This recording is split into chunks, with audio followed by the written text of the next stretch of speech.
Hello again, everybody. Along with Don Sutton, Skip Terry welcoming you to another day of Atlanta Braves baseball. The rubber game of a three-game series in Philadelphia. Braves won last night 7-6. And they got cooperation from the Mets, who beat the Reds, and from the Pirates, who beat the San Diego Padres. So the Braves firmly on top right now in the Western Division. And Tom Glavine shoots for number 20. He's the kind of guy you're happy to have on a ball club anytime, Skip. But in a pennant race, it's nice to know you have a guy like him who's anchoring the pitching staff. 19 wins. And isn't it fun when you have a good guy who works very hard, who's accomplishing some things individually? He's tops in wins. He's tops in shutouts. He's right there in complete games. His earned run average, a very good one. He also has an inside track and a personal award, as well as maybe going to the World Series. That is winning his second consecutive Cy Young. That doesn't happen very often. All eyes in baseball are on him today, and back with the starting lineups, the play-by-play story, right after this.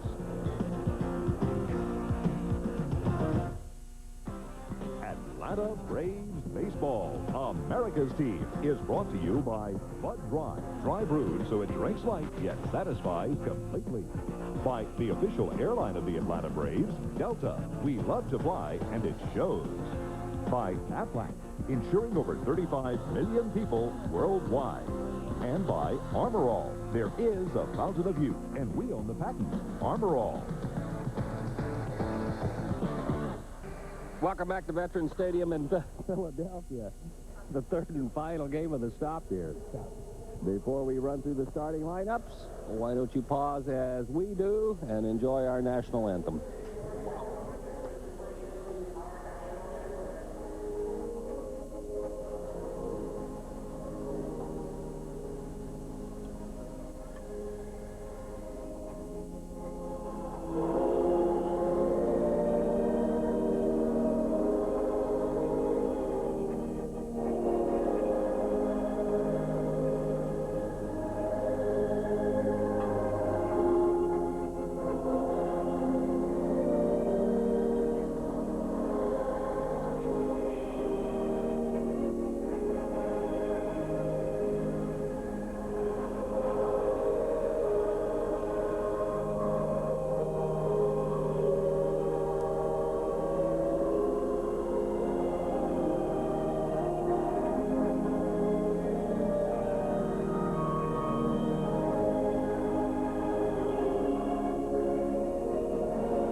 Our national anthem from Veterans Stadium in Philadelphia. The final stop against the Phillies. Let's have a look at the starting lineups for the Braves. Here's how they'll line them up. Otis Nixon will lead it off. He'll play center. It's Deion Sanders in left batting second. Then Terry Pendleton will hit third, play third. David Justice batting cleanup. He'll be followed by Sid Bream at first. Damon Berryhill behind the plate. Jeff Treadway gets the start at second. He'll bat seventh. Rafael Belliard, the shortstop, hitting eighth. And all eyes will be on Tom Glavine today as he pitches and bats ninth. Here's a look at the defense for the Phillies. It's the same we've seen the last few days, except Pratt is behind the plate, and the former Brave Ben Rivera is on the mound. A couple of changes they've made on Rivera. You're going to notice, if you remember Rivera pitching for the Braves, he threw from the side, high three-quarters and sidearm. They've moved him over the top. They've also cut his pitch supply in half. He used to throw two fastballs, a slider, a curveball, a split finger, and a changeup. Now with the influence of Johnny Padres, the Phillies pitching coach, he's basically a four-seam fastball pitcher over the top. The curveball is his second pitch, and a straight change. And if anybody in the world can teach you one, pitching coach Johnny Padres can, is his third pitch. The umpires for today's game, here's how they'll line them up. It'll be Jerry Crawford behind the plate, Jerry Davis at first, Charlie Williams at second, and Charlie Relaford will be down at third. Beautiful day here in Philadelphia. Actually, it's almost like a Indian summer, autumn day here. Very pleasant temperature. It'll be a good day to play. Good crowd showing up. The Philly fanatic doing his bit. Looks like, look at the eyes on that thing. Looks like he was out a little late last night. Well, he's just another pair of those eyes that are going to be on Tom Glavine here today. That's right. There's another look at the fanatic, one of the best of all the mascots in baseball, and that's Cattle rancher Leo Mazzoni funning with the Fanatic as we get ready to go, and Otis Nixon will lead it off. Wait. We're about set to get underway, and here with the play-by-play is Skip Carey. Now. Nixon is hitting .321, 2 homers, 18 RBI. It's got to get better, folks, as we go along. Nixon, 4 out of 9 in this series. Hollins plays in close at third. Rivera 3-3, a 3.31 earned run average, and he eyes catcher Todd Pratt for the side. First pitch of the ball game is high, 1 ball, no strikes. 76 degrees in Philadelphia. That's the spirit. Upstairs. The Braves now lead the division by 5 over Cincinnati, 6 on the loss side, by 7 over the Padres, 8 on the loss side. Houston has moved into 4th place. That's right through there. Normally, you don't see as radical a change with a pitcher at the major league level as they've made with Rivera. Remember, he used to sling it from the side, but he has aptitude for it. They like what they've accomplished, and they like the results they're getting. Line down the left field line. That's in for a hit. Marsh over and up with the ball. And Nixon gets the game off to a good Atlanta start, and a lot of Braves fans in attendance again today. Otis now 5 out of 10 in the series. You can credit Johnny Padres, and I'm sure he deserves some of the credit, but you can't fault Leo Mazzoni. Over here, he's getting a chance to pitch. With Atlanta, he didn't. Well, we said the other night, we were talking about him, it's a matter of numbers. The numbers he got caught up in here were too many pitchers, not enough spots, and the other set of numbers was not enough innings. Probably he would have figured out sooner or later, given a chance to go out and pitch, that this new delivery is a better one for him.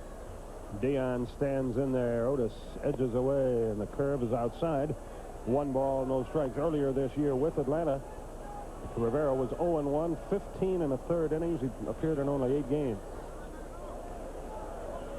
I think that's one of the downsides of an 11-man pitching staff. That 11th guy is never going to get enough work, and if it's a young guy, if you're going to stun his growth. There goes Otis. Strike call. Pratt's throw is high, and he was on his way up before the ball got there.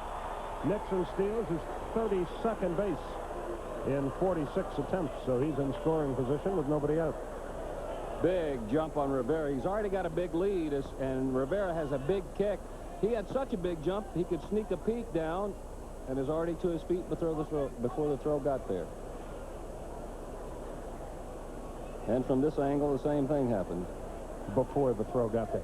Again. The stretch. Foul back. 1-2 is the count to Deion Sanders. Runner at second, nobody out.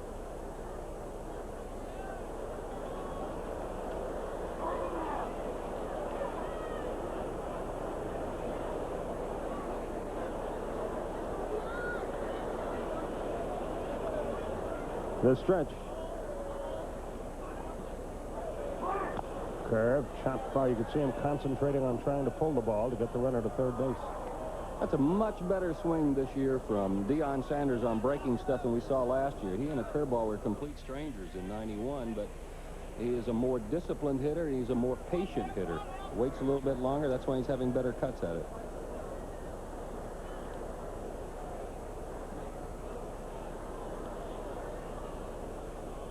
Rivera gets ready.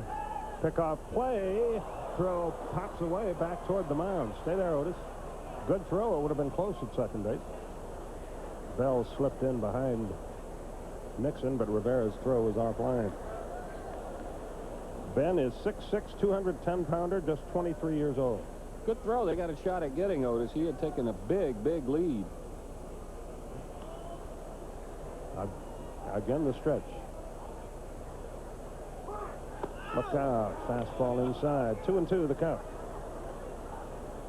A double dip in New York tomorrow. We'll have it for you at 5 o'clock Eastern time.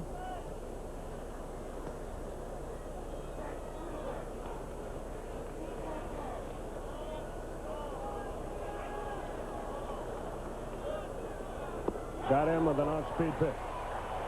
Deion goes down swinging. The runner is still at second base for Terry Pendleton.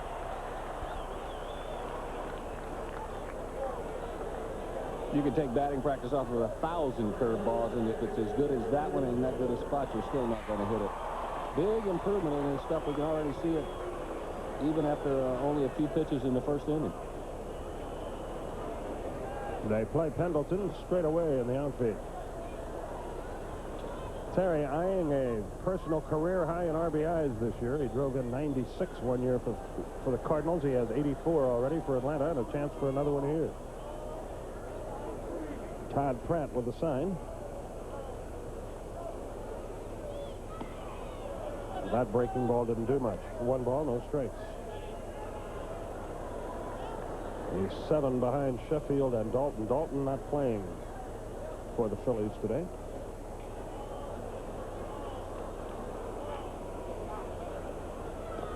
That curve pops away from Pratt. You were mentioning Pendleton's numbers. It's unusual these days to find a ball club that's looking for a chance to repeat. But how often do you find a ball club on which the MVP has a possibility of repeating and the Cy Young has a possibility of repeating? I don't know that Terry's going to win the MVP this year, but I honestly think he's been more valuable to our team this year than he was last year, and that takes nothing away from a great 91. But Gant and Justice haven't hit as they did a year ago, so he's had to carry more of the load. That's right through there. It's 2-1. What do you think of the MVP award? Is it properly named, or? I don't know. I don't think you can. People look at it so differently. There goes Nixon. He's at third, and the count is 2-2. Pratt and Rivera having a little trouble getting together here. That'll be a wild pitch and went into the dirt. I mean, has anybody been any more valuable to their team than Darren Dalton has been to the Phillies? No, that's the point I'm going to make. We'll take another look at this one. Off speed in the dirt. Pratt tries to block it, but he didn't do a good job of getting down low and getting his whole body in front of it. That's it. Is the best player, stat-wise, necessarily the most valuable player? No. No. Infield is back, except Hollins at third base. If we can just get a ground ball out of Pendleton, the Braves will take the lead.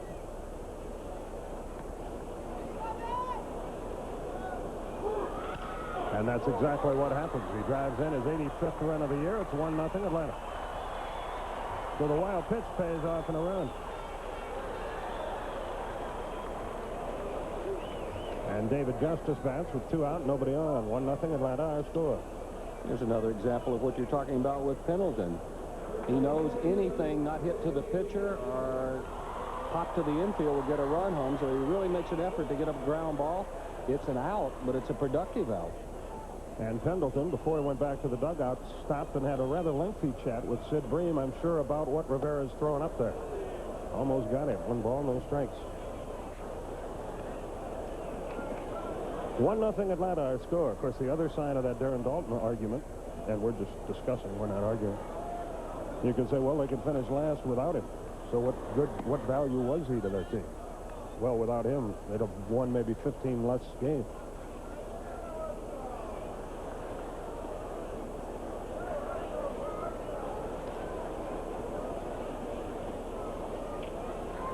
Maybe they should have a most valuable player on a winning team and a most valuable player on a also ran.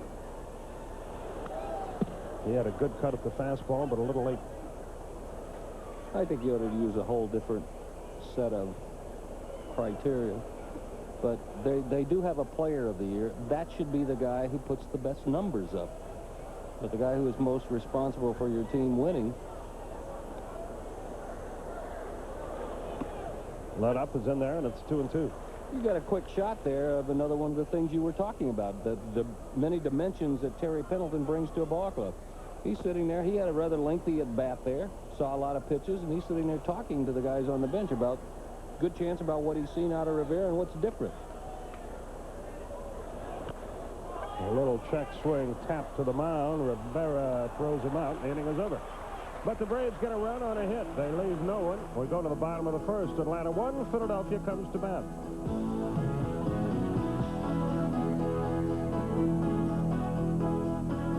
1-0. We have the Phillies line up, the Braves defense, and some graphics and some numbers for you. Here's the batting order for the Phillies. It's Javier, Duncan, and Kruk. First 3 due up.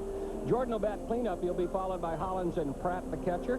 Marsh, the left fielder, will bat 7th. Bell, the shortstop, 8th. And Rivera, the pitcher, will bat 9th. Defensively, here's how it looks. Sanders, Nixon, and Justice, they're the outfield. Pendleton, Belliard, Treadway, and Bream make up the infield. It's Berryhill behind the plate, and there's Tom Glavine. All eyes on him today as he goes for number 20. All eyes except his, which will be focused on the hitter. There are some of Glavine's numbers, very impressive ones. One of the ones that most impresses me, only 5 home runs allowed in nearly 200 innings. He has always pitched well against the Phillies, and he has pitched especially well here at the Vet. His last loss was May 6, 1988, 7-3 to the Phillies. That's the only time he's lost to them.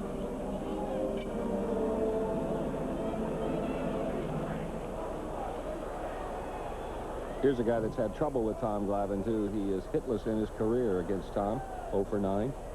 And he's hitting .248 on the year is Javier, and the bottom of the first is underway. 1 ball, no strikes. 1-0 Atlanta is our score. The Mets and Reds play tonight at 8:05.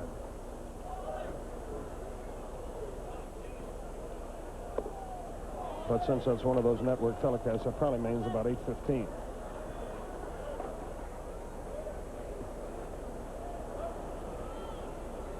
You want to go out on our way down to New York? Why not? Sounds good. Well, I can think of several reasons why not. Who's going to be the social director? Michelle Zarzaka. 3 balls, no strikes to count.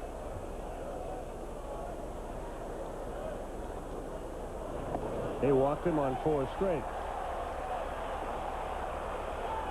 So Glavine doesn't get off to an overwhelming start. Here's Mariano Duncan. He was high and away with each of his first 4 pitches. The tying run is on base already. Javier 10 out of 13 in the stolen base department. Bream holds him on over there. Phillies are a ball club with nothing to lose by playing aggressively, by going to the plate, hacking at it, and by taking some liberties on the base path. Throw to first, chases the runner back. We'll see the Phillies next weekend in Atlanta. Phillies got pretty good speed. They steal a lot of bases, but they're been most successful here. They're about to steal another one. He makes it easily. They stole that one off Tommy. No doubt about it. He had a running jump. He was going on first movement. And as soon as Glavine started his movement, the big jump, he's off and running. He had at least 3, maybe 4 steps before the ball was delivered. Berryhill's throw could have been right on the bag, and he had no chance of getting it. Phillies right at 90% success right here. Tom still looking for his first strike of the game.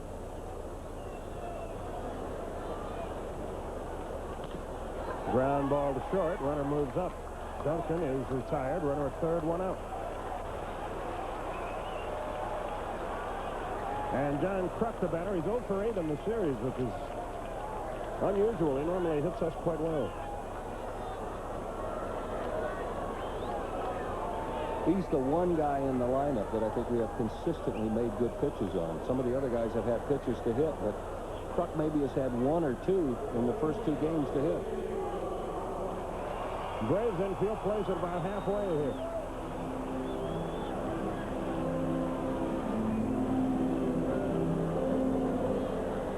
In fact, they've come all the way in now. Curveball just missed the outside corner. 1 ball, no strikes.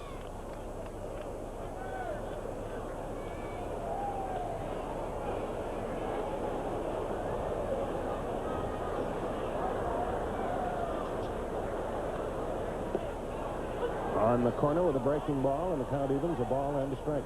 See this?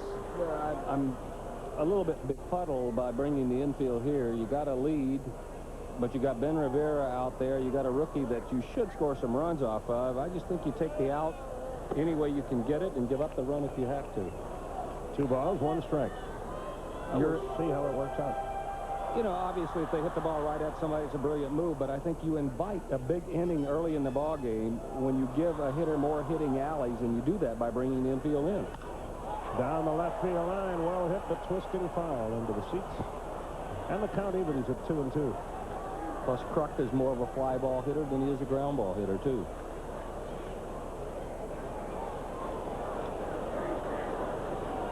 Ricky Jordan waits on deck.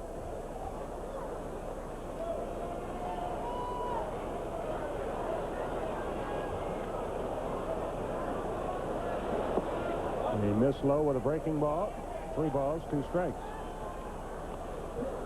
So Babbitt off to a stuttering start here.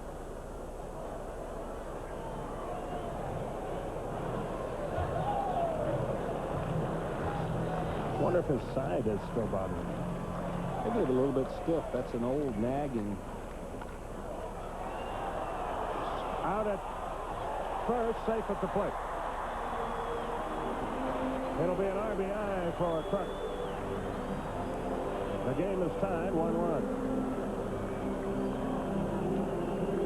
Nice play by Sid Bream. That ball's hit right near the bag he was in, so he had less time to get there. Did the smart thing, took the out. Then if he had a shot, tried to get it at home, but Javier has good speed. He had a good jump, and he scores easily. That's where if you hesitate at third base, you cost your team that run, but Javier broke as the ball was hit. So Jordan bats with 2 out, nobody on. Curveball, a little low. 1 ball, no strikes. Seems to have a good curveball in the early going, but he's having trouble controlling it. Dave Hollins on deck. Fastball, though. He's behind yet another hitter, 2-0. Remember early in the year, he was giving up a lot of runs in the first inning, but that's the first one he's allowed since the last week of June. 3 balls, no strikes. Be careful, they'll have the hit privilege here. Bob walked for the Pirates today against Jim DeShays on the Padres.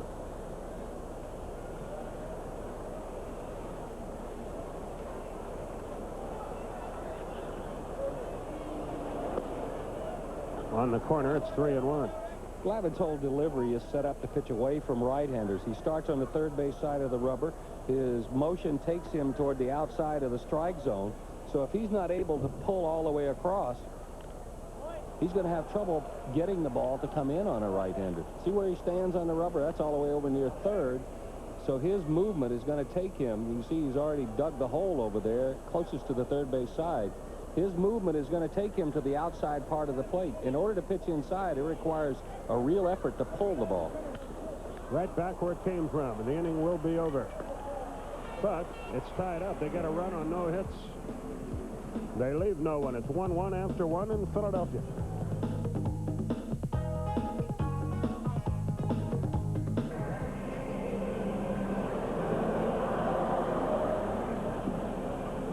Sid Bream leads off the second inning for Atlanta.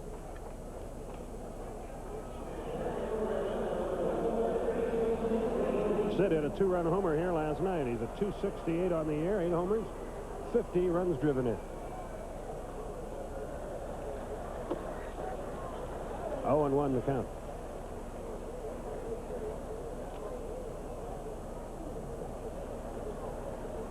The pitch. Let up, hit to second. Duncan has it on to first, 1 out. So Bream is retired. Damon Berryhill, the batter.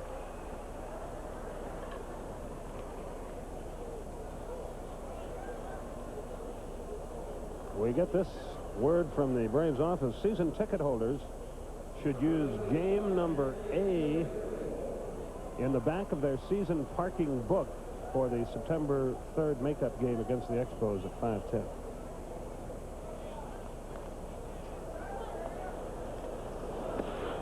Fast strike over the inside corner to the Atlanta catcher, Damon Berryhill, hitting .226 for the year.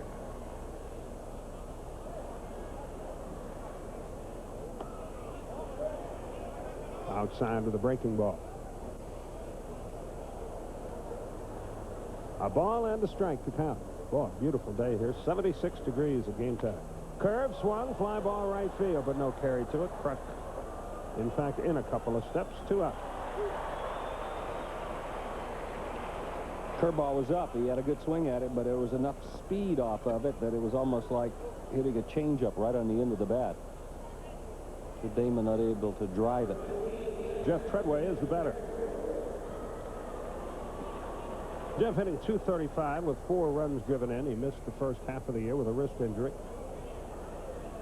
It's been sort of a wasted year for him. In fact, the last 2 he's been plagued by injuries and illness. Fastball outside. 1 ball, no strikes.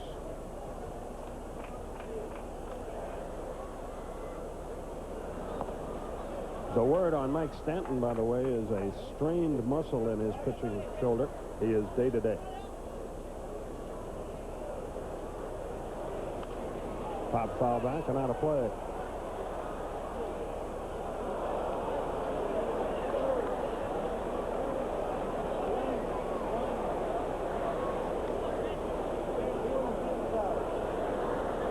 Worst seat in the house is out in the bullpen.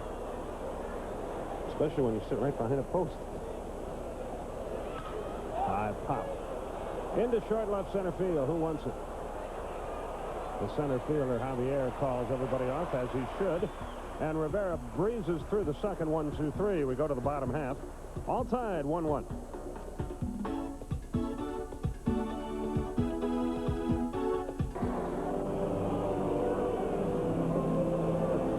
This telecast is authorized under broadcasting rights granted by the Atlanta National League Baseball Club. It is intended solely for the entertainment of our audience. Any publication, rebroadcast, retransmission, or other use of the pictures, descriptions, or accounts of this game without the express written consent of the Atlanta National League Baseball Club is prohibited.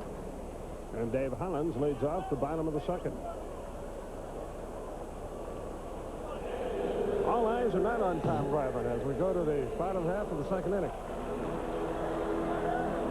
Dave Hollins will lead it off.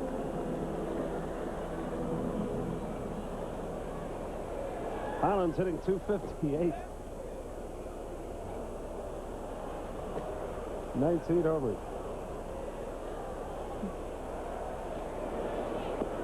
High and away, 1 ball, no strikes. You know what was wrong with that gal we showed?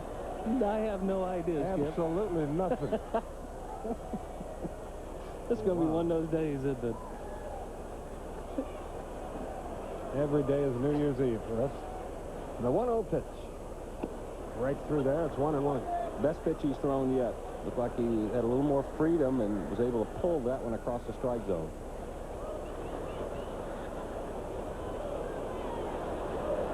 A ball and a strike. The count.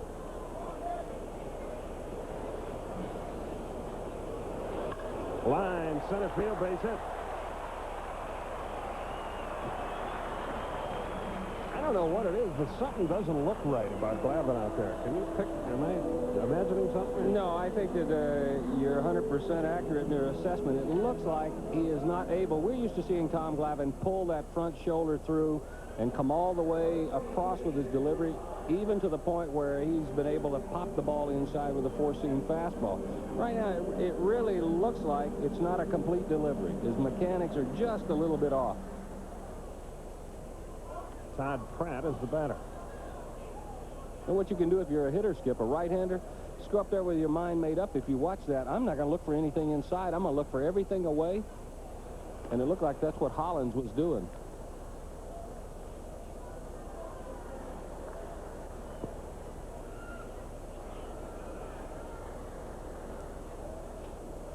Todd Pratt, born in Nebraska, but grew up in the San Diego area, Chula Vista, California. Pretty nice area.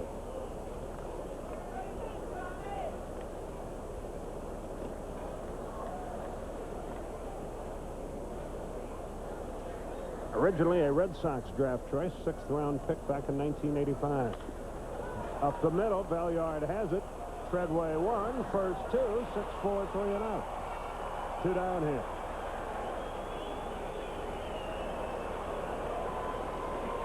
Good play by Belliard to get to this, but the really good play is Treadway. His back is to first base when he gets the feed. Not only is he able to turn and get a good throw to Breen, but he's able to get out of the way of Hollins, and that's a good thing because Hollins is one of those guys that plays very aggressively when he goes into second, a la Lonnie Smith. Tom Marsh bats with 2 out, nobody on. And he misses a curveball. It's 0-1. He's seen a steady diet of breaking pitches from Atlanta pitchers. He's 2 out of 8 in the series with 2 RBIs. He doubled them home against John Smoltz Friday night here. He's shown you that he has a little trouble with pretty good breaking balls, but he has no trouble with hangers.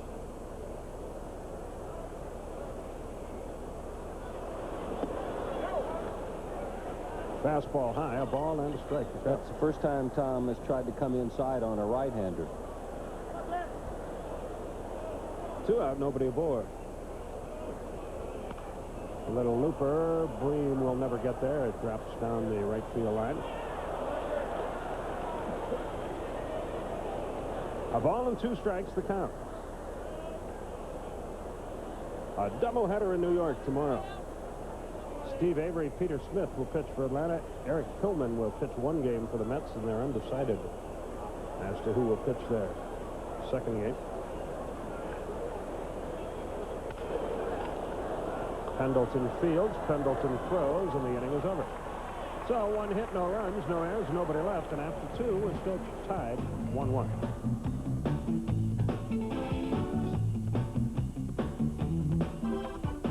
Top half of the 3rd inning, and Rafael Belliard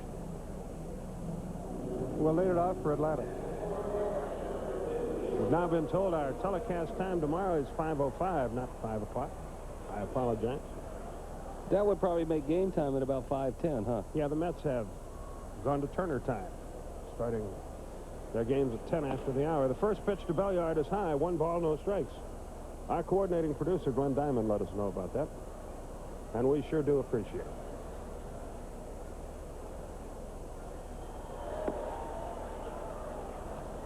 We hurt his feelings last night. He's not wearing his one sports coat today. He's wearing his only other jacket, which is a freebie from TNT. Threw the fastball right by him. A ball and 2 strikes.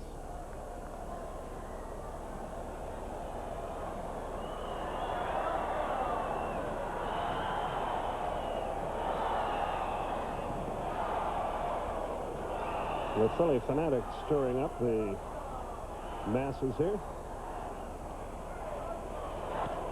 Pop foul back and out of play. Still 1-2. Belliard at 213. No homers, 13 runs driven home.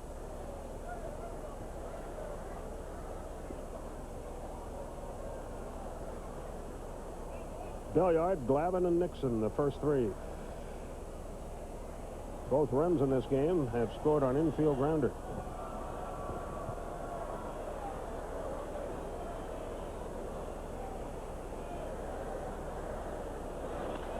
Looped into right. Kruk had him played perfectly, but he can't make the catch.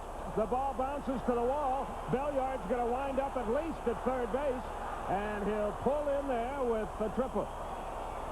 First, Kruk misjudged it. Then he thought it was foul, and by the time he got himself collected, our runner was at 3rd with nobody out. He's had some adventures in right field in this series. They're going to score that as a triple. I think what he's asking is, was it fair or foul? Because I don't think he thought he touched it. Look at it from this angle. It's slicing into the corner. We told you last night that's danger zone over there. Jim Fregosi out to visit with Jerry Davis, the first base umpire. The ball landed in foul territory, but what Jerry Davis is saying is that it did hit his glove, and it did look like there was a change of direction. Did he touch it? Yeah, I thought he did. Well, Kruk is not coming in to argue a whole lot, so apparently he thought he did. After thinking it through again. Runner at 3rd, nobody out. When that ball started off, it looked like an easy out, but it carried a little further than John thought that it would. So Glavine has a chance to help himself, and the infield is in. 1-1 our score. We are in the 3rd. Hot shot, but right at the shortstop. Belliard bluffs down the line, but stays where he is. 1 out. Glavine hit it hard, but right at him. So that time, bringing the infield in paid off. And Otis Nixon becomes the key man in the inning. He bats with a runner at 3rd and 1 out. He lined a single to left his first time. He's a better hitter the other way. This year,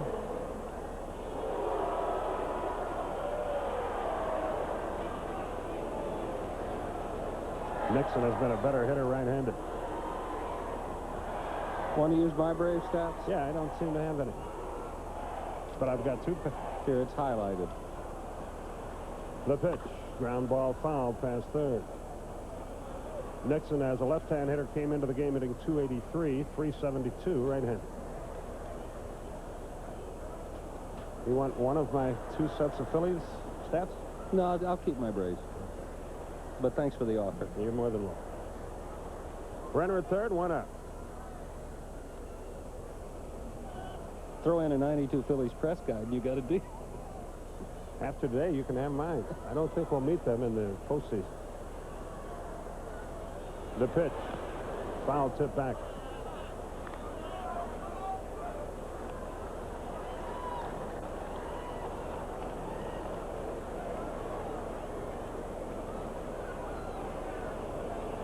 Oh, and 2 the count.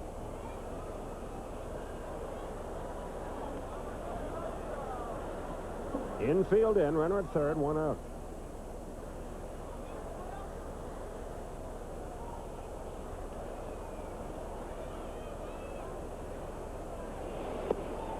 Missed down and in, a ball and 2 strikes. Rivera would love to get a strikeout here.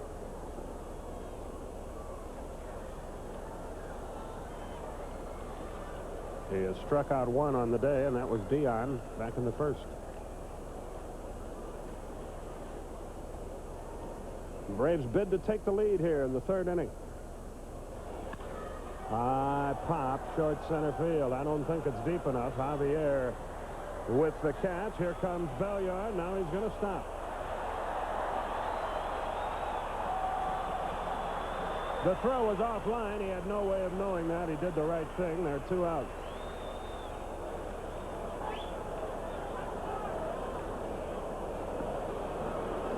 The runner is still at third, and now it's all up to Deion Sanders, and the infield can go back to normal depth. Takes a 2-out hit now.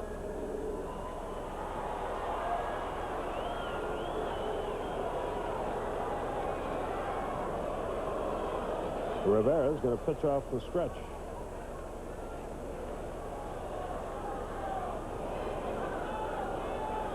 See if Belliard tries to force a balk. And on this pitch, curve hit off the end of the bat foul. It's 0-1. He was out in front on the breaking ball. The league hitting .254 against Rivera. Phillies are having one of those years, and I think we talked about it last night, where part of their struggle is the fact that they've had so many people disabled. If Rivera can continue to develop as a pitcher, throw Mulholland in there, get Tommy Green back, Kenny Howell, they get a chance to have some pretty good starting pitching next year. And if they have good pitching, they'll be an effective team. They will score runs. Yes, they can score some runs. A ball and a strike to count.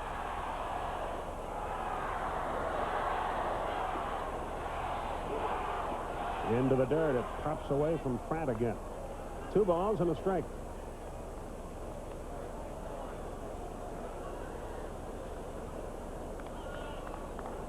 Dion stands back in there.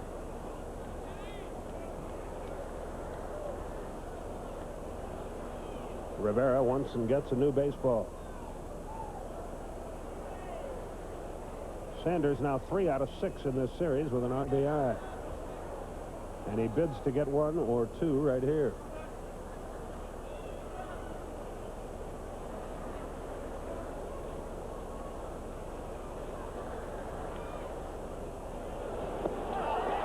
Made him look bad with that curveball again. 2-2 the count.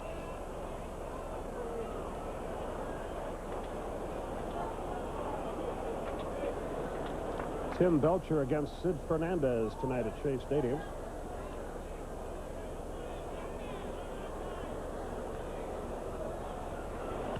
Line. Duncan can't make the play, and the Braves lead. See how they score it. Dion slips and falls, but scrambles back to first. It's a hit and an RBI for Sanders, and the Braves have the lead, though Duncan might have made that play. That should not be scored a base hit. It was hit hard, but he should have made the play. Actually, what he tried to do is a little bit of ole. See, he had plenty of time to get in front of that ball, but tried to backhand it. You're going to get a consistent bounce on AstroTurf. You got nothing to lose by getting in front of it. That should have been an error. And perhaps that's an indication as to why this team is in last place in the East. Throw to first, close. Dion got back. I think he was going. So 2 hard-hit balls that might have been caught in this inning were not, and as a result, Atlanta has the lead.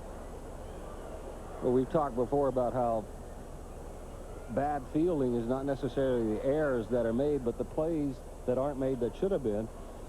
But on the first part of that note, Phillies are second only to the Dodgers with most errors. Dodgers with 136, the Phillies with 108. So I think you're right. That's one of the contributing factors to being in the cellar. And when your pitching is not real good, as we proved in Atlanta, you mix mediocre pitching and bad defense, you have concocted a potion that spells disaster. It means you got to score 7 to tie. There he goes. There's the throw. He is in there. Dion's 22nd stolen base. He's in scoring position.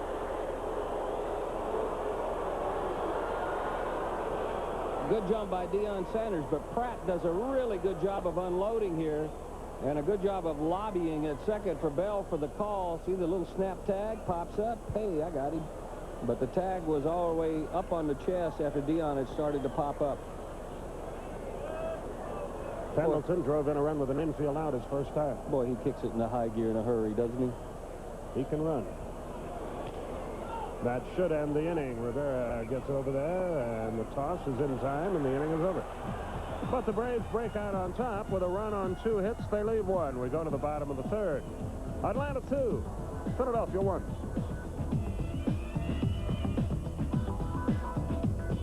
Third inning, and Juan Bell will lead it off. It will be Bell, Rivera, and Javier for the Phillies. 2-1 our score. Atlanta on top. Don Sutton, Skip Carey with you at the moment. Pete Van Weer and Joe Simpson will be by at the end of 4 1/2. But with you throughout the day, our coordinating producer Glenn Diamond and director Lonnie Dale, doing a bang-up job in the truck. All eyes are on them down there. That's certainly true. Bell hitting .222, as you see. He's 1 for 7 in the series with 1 RBI.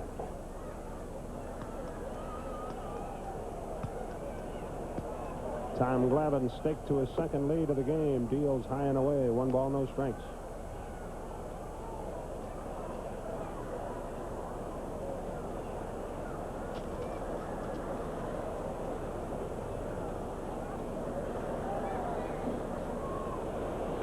Right off the end of the bat, he dribbles it foul over by the Philly dugout. A ball and a strike is the count. Wonder how many more deals will be done before midnight tomorrow.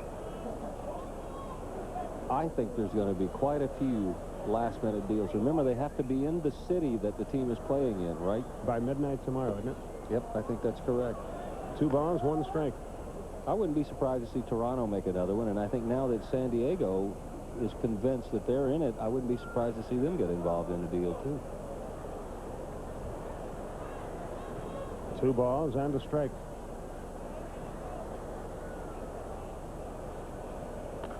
Well hit down the left side, but foul.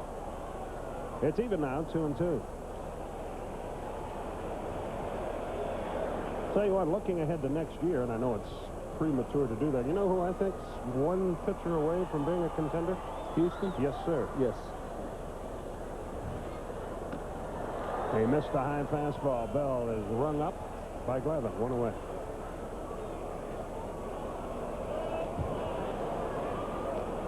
That's the kind of pitching we're used to seeing out of Tom Glavine. He set him up perfectly. The only fastball he saw was cap bill high, and after seeing so much junk, it had to look awfully good to Juan Bell. Big Ben Rivera, 6'6", a 215-pounder, stands in there. and lashes it foul into the seats. 0-1 the count.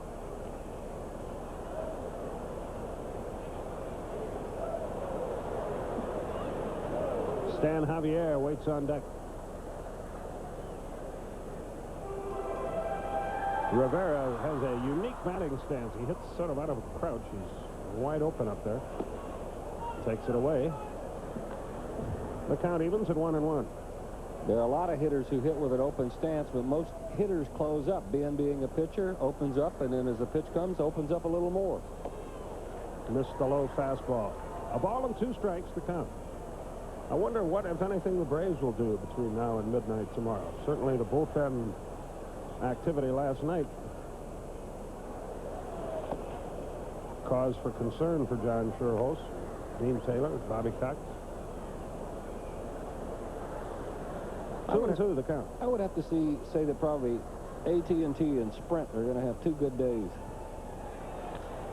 Line fouled on the right side. Still 2-2.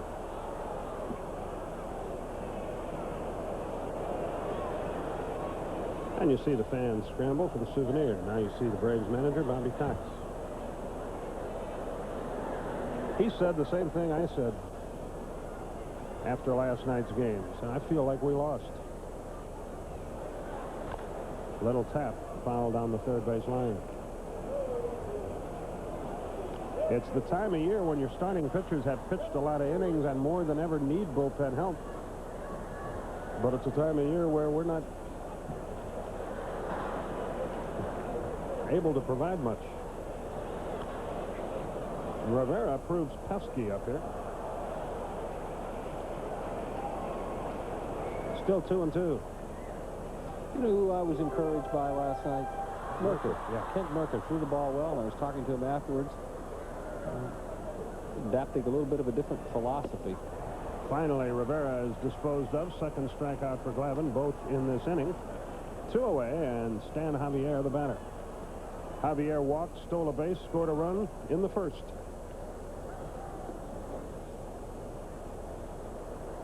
Two 3-0 for Atlanta, 1-1-0 for Philadelphia. 5:05 is TV time tomorrow. Game time 5:10 for Game 1 of the doubleheader in Shea Stadium. U.S. Open tennis tournament will be contested in the same neighborhood next week, which will make the traffic really a pleasure. 0-1 the count. When did Jimmy Connors and Martina Navratilova have their match? I don't know. Good, Don. Thanks for your input. 2 out, nobody on.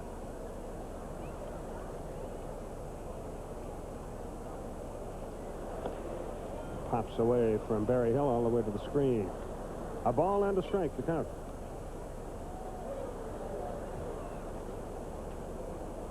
Isn't Eric Hillman that kid that's about 6'10"? I do know that, yes. I just wanted you to feel like you were part of the proceedings here. Every now and then you let me do that. 2-1 to count to Javier.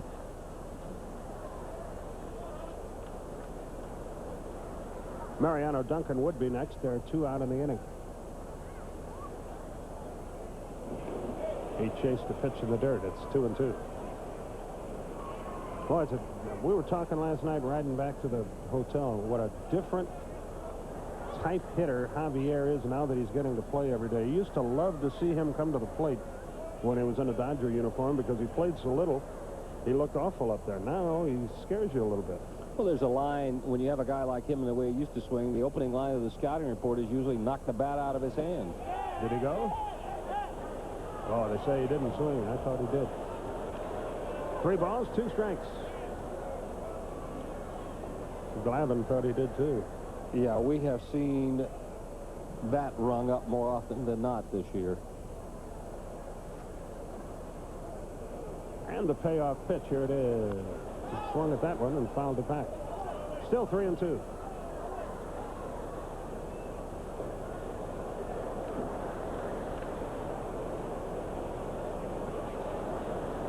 Well, Sid Fernandez pitches for the Mets tonight. That's good news. I'd just soon not face him. He's a tough hombre. And Glavine walks Javier for the 2nd time in the game. He's a man who's never had a hit against him. Javier 11 of 14 in the stolen base department. He could be running here. Sid Bream in for a word with Glavine. Damon Berryhill to the mound as well.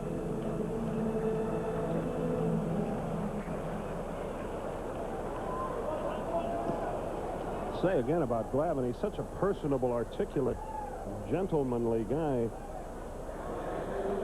until he gets between those lines, and then he is a bulldog. Oh, he is a tremendous competitor.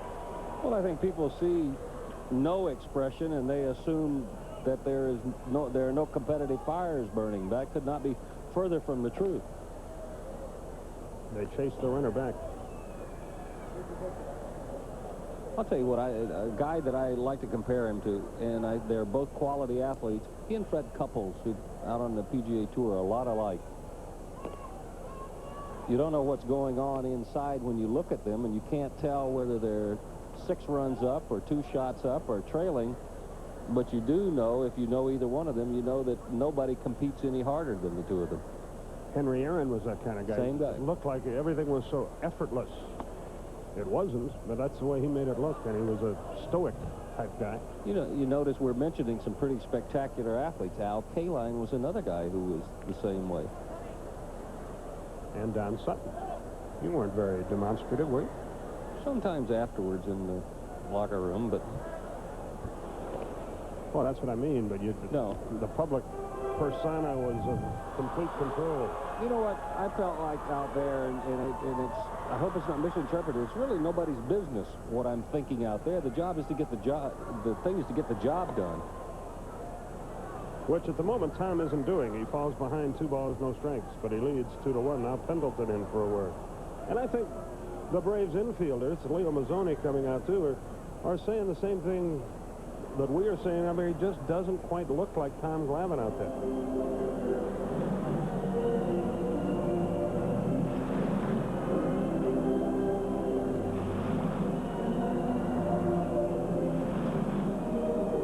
And now Jerry Crawford is going to try to move things along. And I think they're concerned about his physical well-being. Though Mazzoni didn't go first to the umpire.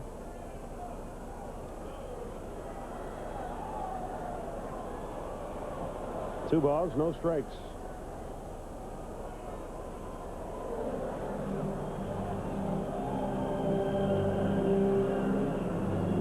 I think Tom would like to win 20 today and get it over with. That's always out there for people to think about. Maybe a little bit of a burden to think about, but he's got a lot of family down from Massachusetts who came down to watch this one. They chase the runner back to first base. 2 balls, no strikes.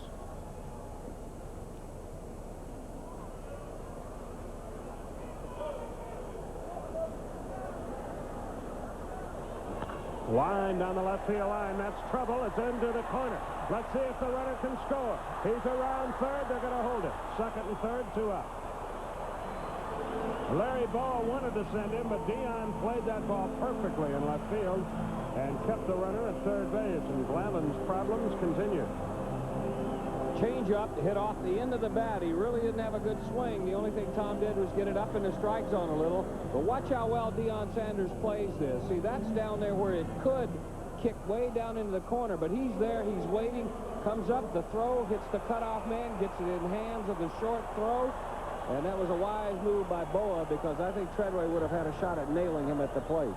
He plays some good defense, whether he's in center or in left. And you hardly ever, well, I can't remember him ever throwing to the wrong place. Me either. He doesn't have a great arm, but you don't have to have it if you know what you're doing, and he does. Here's John Kruk, drove in a run with an infield out. He's behind another hitter. 1 ball, no strikes. 2-1 Atlanta, but that laid in jeopardy here. If you're pitching like Tom Glavine is doing, assuming that he is not 100%, the feeling is I don't have quite all the stuff, so I have to be much more careful with it. Curveball in there for a strike. It's 1-1. Kruk argues about that. He thought it was high.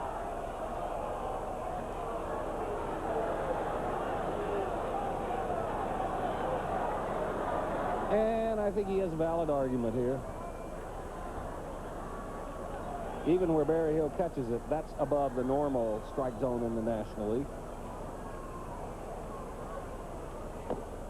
2 balls and a strike. See, Tom Glavine is the first guy we have seen consistently try to pitch John Kruk inside. 2 balls and a strike.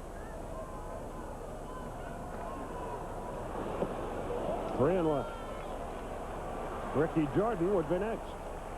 All this started with 2 out, nobody on. He struck out the first 2, but they were the 8 and 9 hitters. Then a walk and a double. See, he is not using 100% of his mechanics right now. There's about 90%, and that last little bit is what's not allowing him to pull the ball on the outside part of the plate.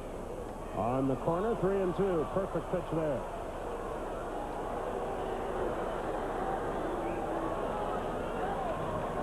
For John Kruk now, what can you look for? You've been pitched inside when you were ahead in the count. You got a 3-1 curveball. That was a perfect pitch. There's no way he could be up there setting on any one pitch 3-2.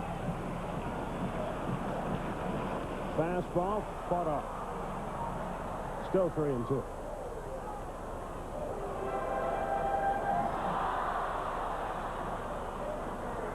Kruk takes a look at Larry Boa, but Larry can't help him here. He's on his own. He's hitting .330 for the year.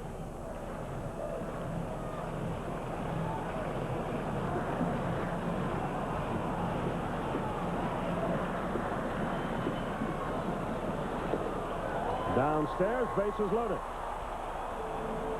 3rd walk for Glavine.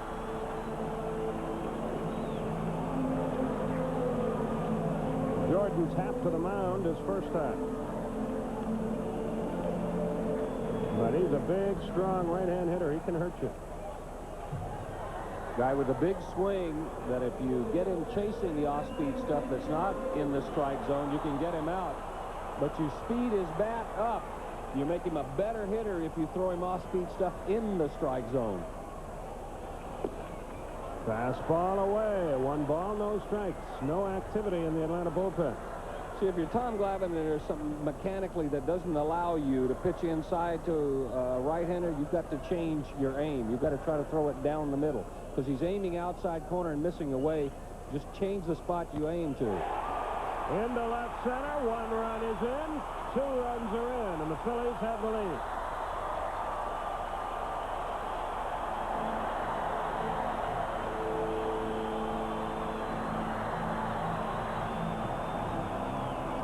Jordan drives in his 25th and 6th runs of the year.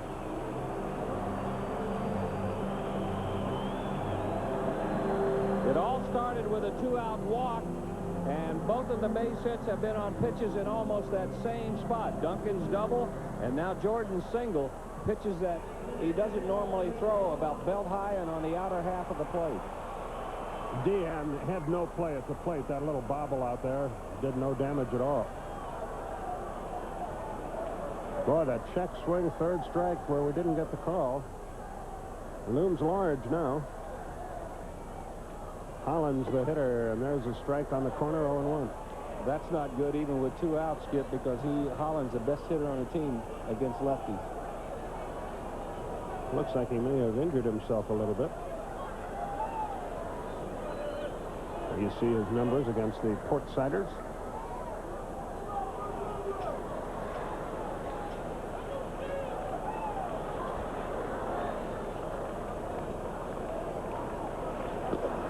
That's right in there.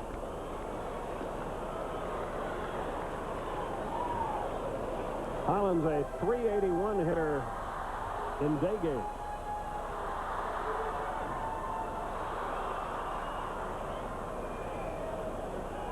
The runners lead at 1st and 2nd.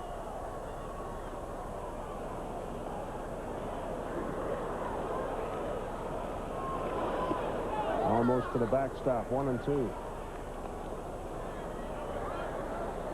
3-2 Phillies, our score. Dodgers failed to score in the first at St. Louis. Giants failed to score in the first at Chicago. Al Rosen aired his team out after the loss yesterday.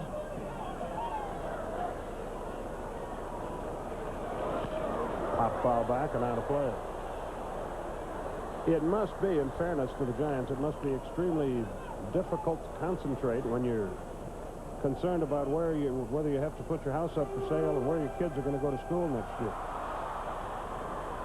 Plus, you know, they have the players themselves have to be getting some flack and being bugged by all the people who are making a run at trying to keep them out there now. You know the players are going to become the political footballs in that, too.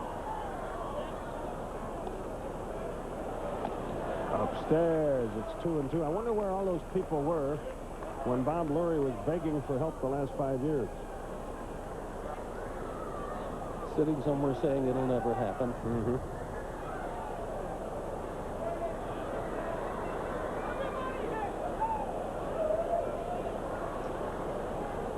The 2-2 pitch. Nowhere near. It's 3-2. He is fighting it out there. 3 balls, 2 strikes.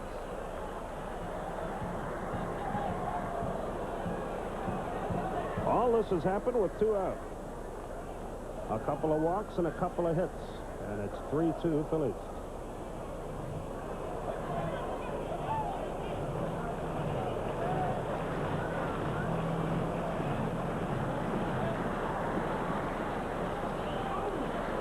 Pop foul back. Into the booth next door.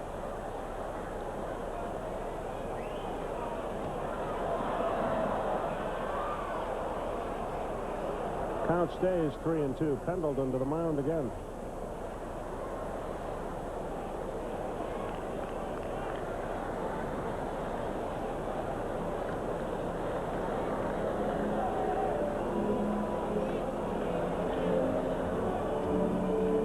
And Holland's ready to stand back in. The runners again will take off on the 3-2 pitch.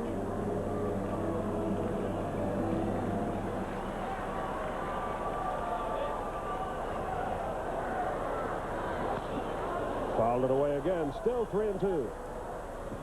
This guy is becoming one of the most aggressive hitters in the National League, and he can do that for a couple reasons. One, guys just don't pitch inside anymore to move them back, and number 2, I really don't think he'd care.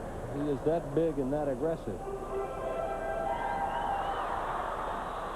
He is a graduate of the Joaquin Andujar School of Relieved Frustration. The 3-2 pitch. Bases are loaded. 4 walks in 3 innings for Glavine. This is not Tom Glavine. Todd Pratt is the batter. Activity begins in the bullpen for the Braves.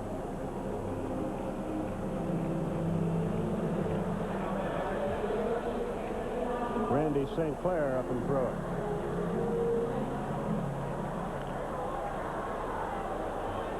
Three walks and 2 hits after 2 were out. The Phillies have scored twice, and they've got the bases drunk, and Pratt the batter.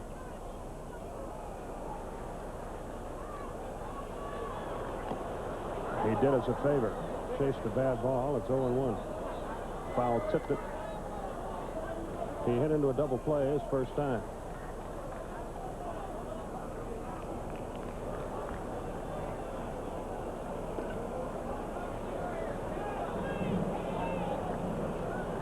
Pratt has driven in 1 run. That was with a homer.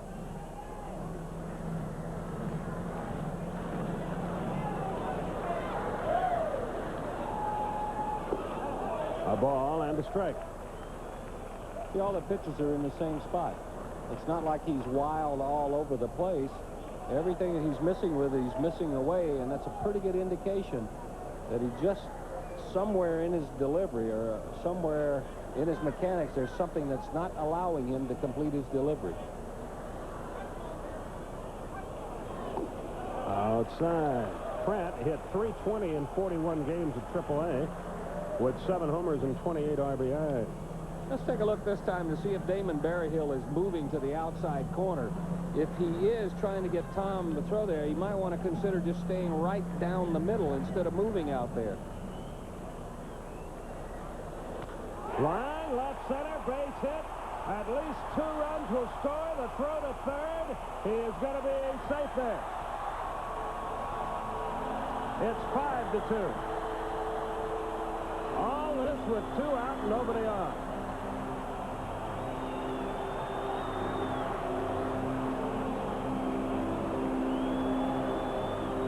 And here comes the 9th man to bat in the inning. trying to go down and away. That's a pretty good pitch. I got to hand it to this kid. He did a good job of hitting Glavine. Tom made the pitches, but I think it was the count that allowed him to be more aggressive. Ahead in the count, you're not going to have that kind of swing at that kind of pitch. And it's going to be a short day for Tom Glavine. That's all she wrote for Glavine. This is the second visit of the inning. And Glavine has to be hurting or something because he didn't have a thing out there. For the second time in a row, he fails in an attempt to win his 20th game. Randy St. Clair gets the call, and we'll be back to see how he does right after this.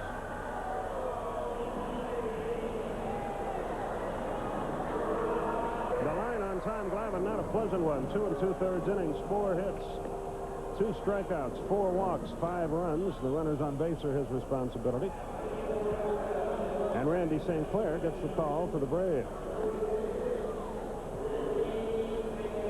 Shortest outing of the last 2 years for Tom Glavine against a team he has dominated in his career. St. Clair has done a good job since coming up. And he faces Tom Marsh here with runners at first and third and 2 out. 2 out, nobody on, and after that, 3 walks and 3 hits and 4 runs. 5-4-0 for the Phils, 2-3-0 for the Braves. And all the walks coming on pitches that he couldn't catch the outside corner with, the place he normally lives, and the hits coming, with the exception of 1 on pitches up in the strike zone that he tried to get away. Of the 4 walks, 3 of them have scored. The other one is at third base now. League only hitting about 214 against Randy St. Clair. I'll tell you what I like about him, Skip.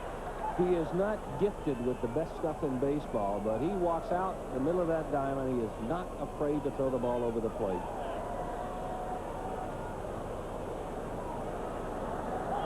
Marsh waits.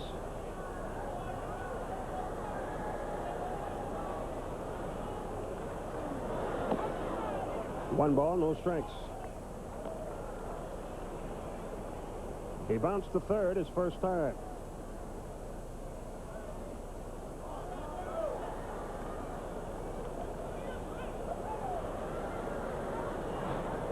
The right-hand hitter stands back in.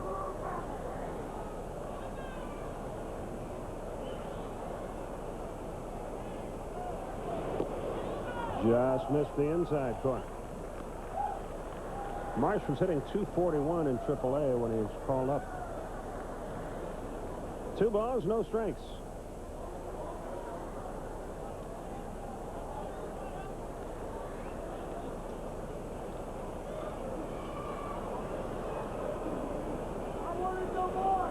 High drive down the left side. Sanders coming over into foul territory. He will have no play.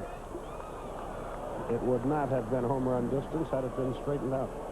You saw Randy St. Clair before the pitch do something not many pitchers do. Usually a pitcher will shake off the sign if he wants to go to a different one. Randy St. Clair, instead of going through that process, adds with his glove. Each swipe counts 1. He added 3 there. Chances are Barry Hill wanted a fastball. He wanted a change, so he just went 2, 3, 4, which is normally the sign for a change. Doyle Alexander used to do that all the time. Chased the pound ball and fouled it back, and it's even. Well, it saves time. A lot of pitchers, and I was one who like to get into a rhythm, and if you're in sync with the catcher, there's no problem. But if you're not, it saves so much time that you can keep going on a consistent pace. Just use the glove. Each swipe adds 1. They're together on this pitch. A broken bat chopped to third. Pendleton goes the short way, and the inning is over, but not before the Phillies strike for 4 runs. We go to the 4th inning. It's 5-2 Philadelphia.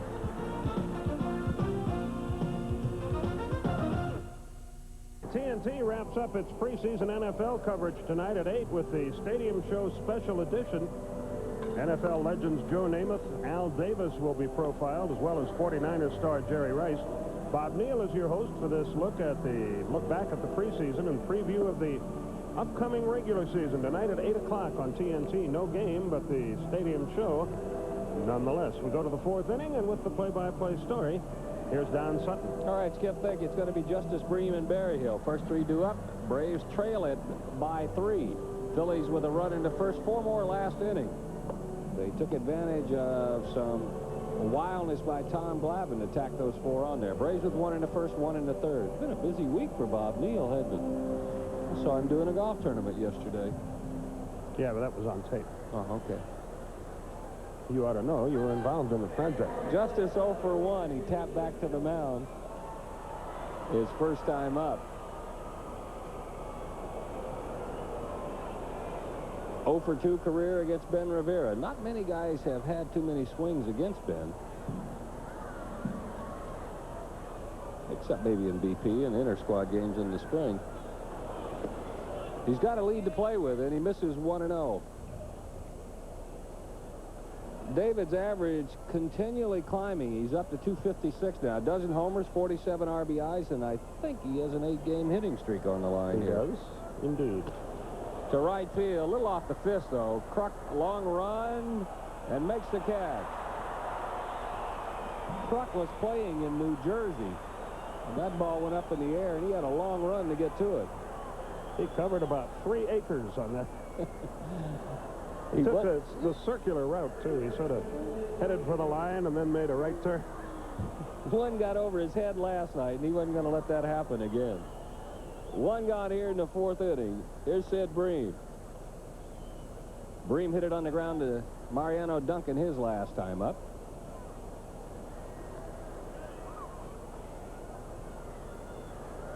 A lot of the players with families here watching this Phillies series. Sid's mom and dad are here.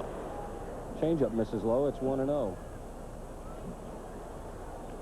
Also, Julie Merker is here, and it's happy birthday day for Julie Merker.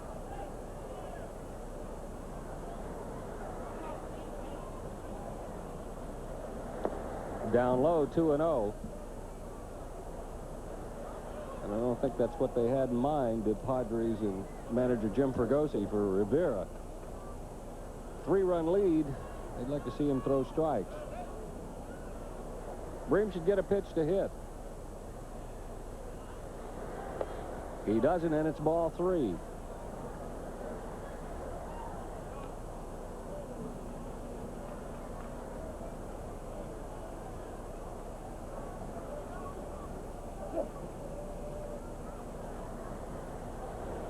There's the strike. It's 3-1.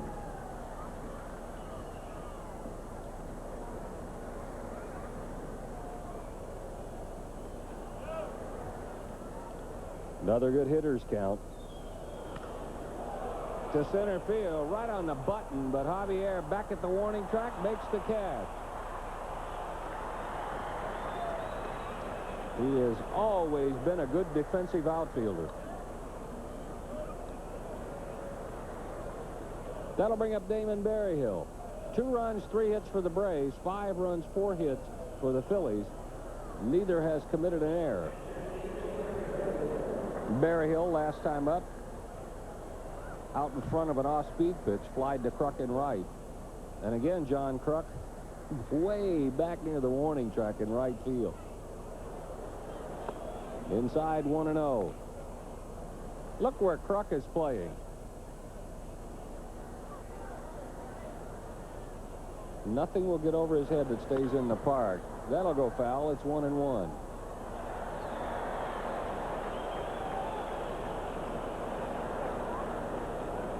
Sit down, sir. Relax. You caught the ball. Big deal.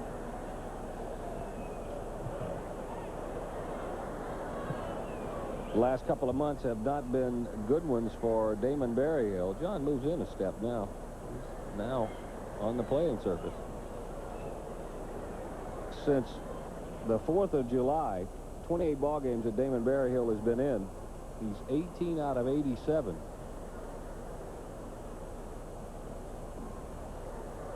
One and one. That's high. It's 2-1. Phillies are pleased with the changes they have made. Mark Davis starts to throw down in the Braves bullpen. Good fastball there. It's 2-2. Phillies are pleased with the changes they made. He's picked up velocity as a more consistent curveball, but they're still a little bit concerned about his control. He averages about 5 base on balls per 9 innings. Hasn't walked anybody today, but he's been behind in the count.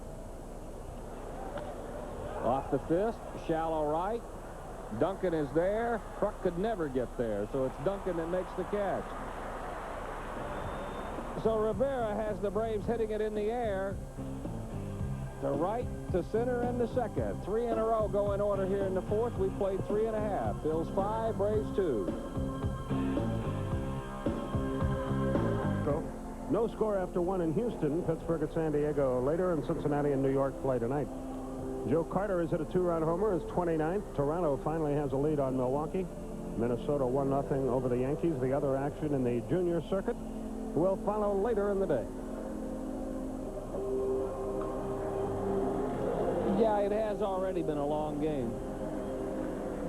5-2 Phils. They're coming to bat in the bottom of the 4th inning. They have taken advantage of less than 100% Tom Glavine to get that lead. It's going to be Juan Bell leading it off, followed by Ben Rivera, and then Stan Javier. First pitch strike from Randy St. Clair.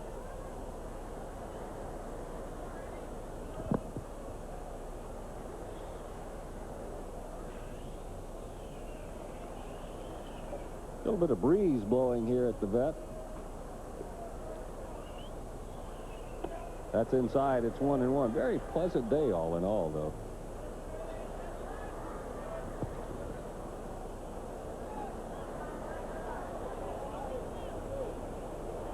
Other than pennant races, there are some individual races that are shaping up in the National League. There's a strike. It's 1-2. Sheffield and Kruk, along with now Andy Van Slyke, battling for the batting title. Sheffield came in today at 335, Kruk at 331, and Van Slyke has pushed his average up to 330. Looper to center, but Nixon's there. So Bell is gone, 1 out in the bottom of the 4th. And here's Ben Rivera. He's 0 for 1. He was one of the 2 strikeouts registered by Tom Glavine. Glavine came into the ballgame with 55 base on balls in about 195 innings. But he issued 4 in slightly over 2 innings here today. Strike 1 through the heart. Pretty good battle going on for hits, too. Pendleton, right now, atop the league. He's got 156, but Sheffield and Van Slyke right behind him with 155. One hopper to Treadway. He'll take his time, and he throws out Rivera. 2 gone. How about that stolen base battle over in the American League? Right now, 1, 2, 3, 4, 5 guys, all within 4 of the top. How does he pronounce it? Listash? Out of Milwaukee. Leads it with 47. Poloni of California, 45. Ricky Henderson, 45.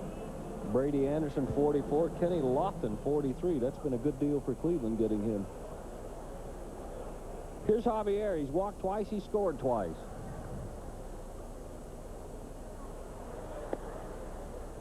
Too low. It's 1-0.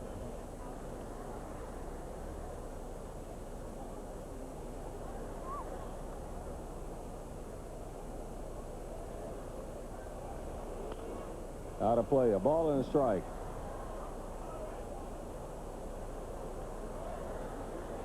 Sheffield and the Phillies, Darren Dalton, having a pretty good battle for RBIs. Both of them a cinch to get over 100. They're at 91 now. Chasing them is Terry Pendleton. Terry now has 85. Another one misses low. It's 2-1.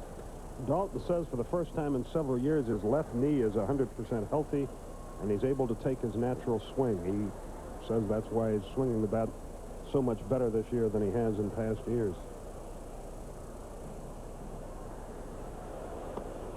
Changeup misses low. It's 3-1. Yeah, that's the drive knee if you're a left-handed hitter. Well, remember, that's what Ray Shore was telling us when he was down in Atlanta, that it's the first time he's been 100%. He's played through some injuries the last couple of years.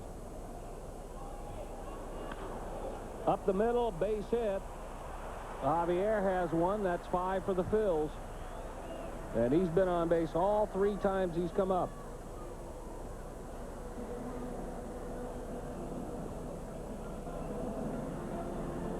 Still 2 outs, and here's Mariano Duncan. He's grounded to short,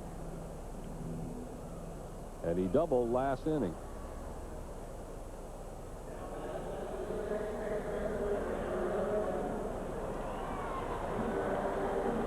Last inning started very quietly.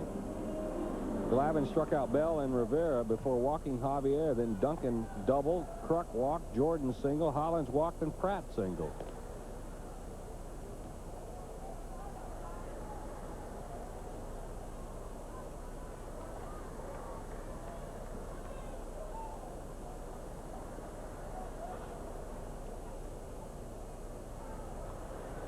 Pitch out, but nothing doing. It's 1-0. I'm going to keep a chart next year to see how many times runners have been running on pitch outs. Okay. Because it's automatic ball 1.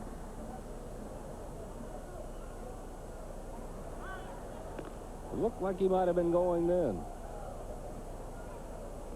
And just because you pitch out does not guarantee you're going to get them anyway. Exactly right. And in a count like this, what better time to run than right after a pitch out? Cubs on top of the Giants early on in Chicago, 1-0.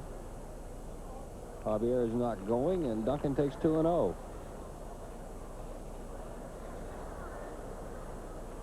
Duncan started his career in the Los Angeles organization. He was traded to Cincinnati. Phillies got him as a free agent last year.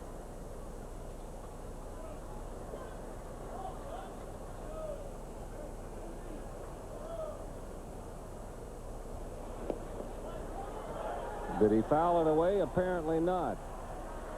Bat in and out of the mid of Berryhill. See how they score that. Javier thought it was a foul ball, too. He started walking back toward first base. I think Belliard may have bluffed him. That's got to be a pass ball. That's just not a good job of holding your catcher's mitt correct. See how Berryhill pushed that one down and away, and it hit on the backside of the catcher's mitt. Pass ball, and Javier's at second. 2-1 on Duncan.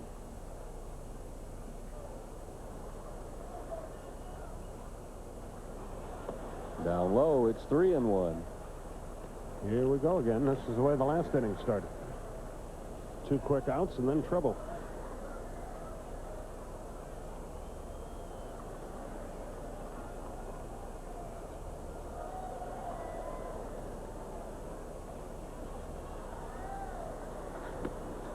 That one floats in there. It's 3-2.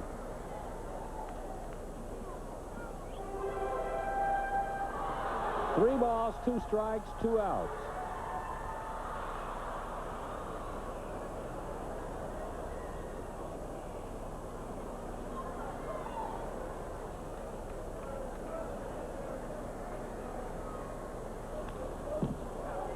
Duncan stays alive, still 3-2.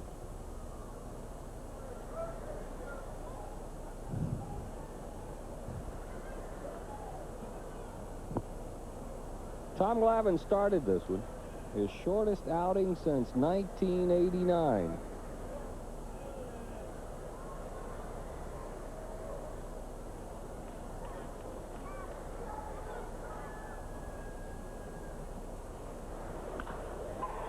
It's the bag. Pendleton will have to hurry, but he's not going to get him. And here comes Javier to score. Duncan will stop at second.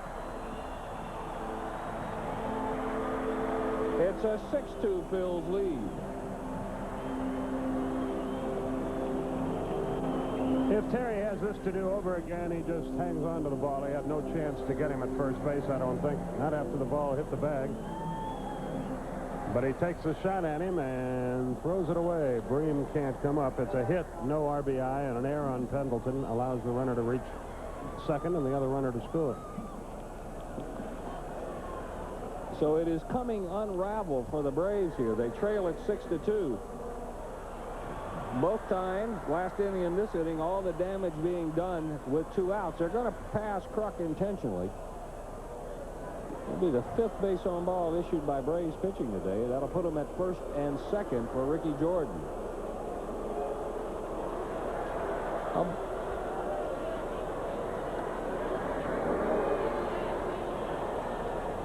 The 5th base on ball, and 3 of the first 4 have scored.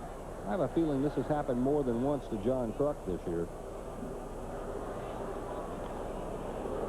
This is the 8th time he has been intentionally walked. Leader on the ball club is Darren Dalton. He's been intentionally passed 10 times. Here's ball 4.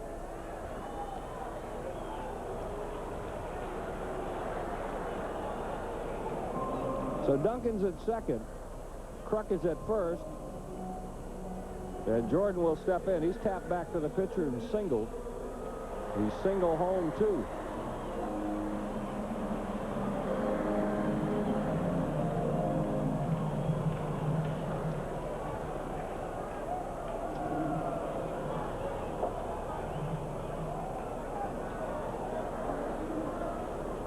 This ball game may be Randy St. Clair's for a while. There's nobody throwing in the bullpen and a doubleheader coming up tomorrow.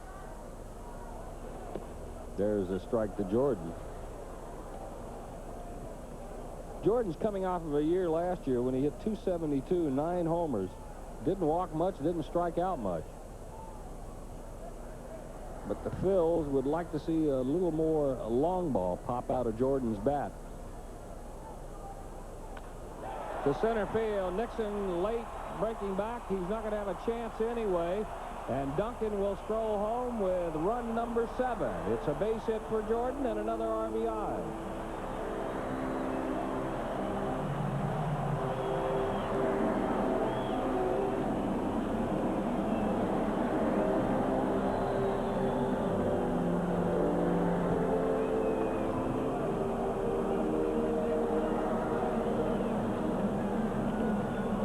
Here's another look. Let's see what he hit. He hit a good pitch. He hit a palm ball down and away. You got to give the guy credit. But somewhere along the line, if you knock him off the plate a little bit, they're not reaching out there and handling that pitch. Larry Boa was telling me Friday night, he said, our club may be the one club that contenders don't want to play right now because we've got some guys who are just going up there swinging as hard as they can, hoping to make contact. And here's one of them right here, Dave Holland. Hollins has walked and singled, and he's about as aggressive at the plate as you're going to find. That one misses low. It's 1-0. Kruk at second, Jordan at first. 7-2 Phillies. And 6 of those runs scored after 2 were out. And the other one scored on the second out.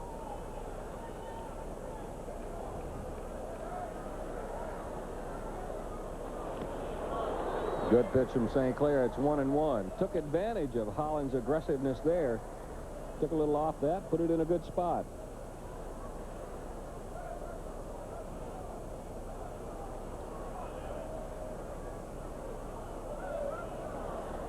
Hollins is one of those guys that you get the feeling when you take a look at him and you talk to his teammates that he could have been successful either in football or baseball. They wanted him to play linebacker down at South Carolina. Swings through the fastball. It's 1-2.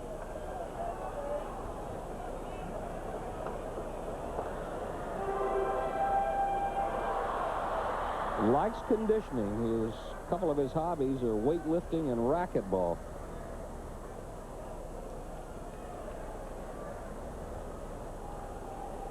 Padres were a little concerned about his temper.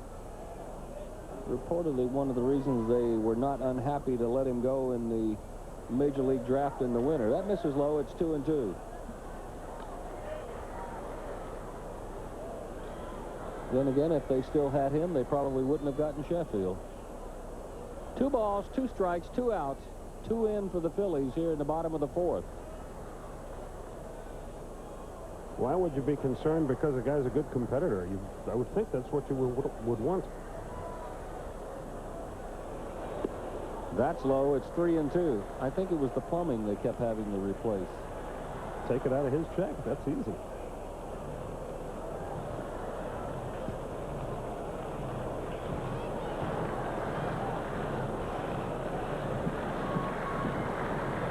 Three balls and 2 strikes.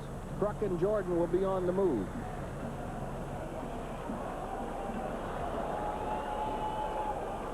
And there they go. Swung on and missed. So St. Clair finally wraps up the 4th inning, but not before the Phillies pick up 2 more. They do it on a couple of make that 3 base hits and an error. As we head to the 5th inning, it's now 7-2 Philadelphia.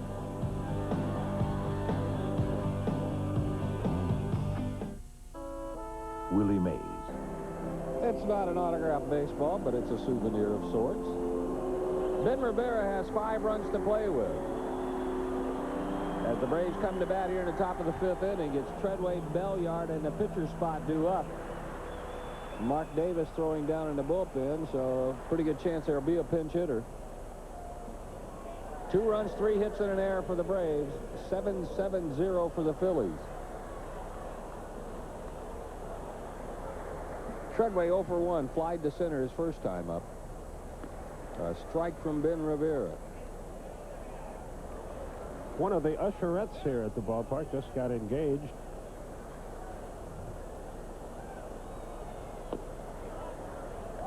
That's right, Skip. To a fan she met, helping him to his seat at an August 30th game against the Braves last year. What a heartwarming story. It's 2-1 to Treadway. You're just a wealth of information about it, all topics. I'd give the name, but I'm afraid a bunch of lawyers would call. 3-1.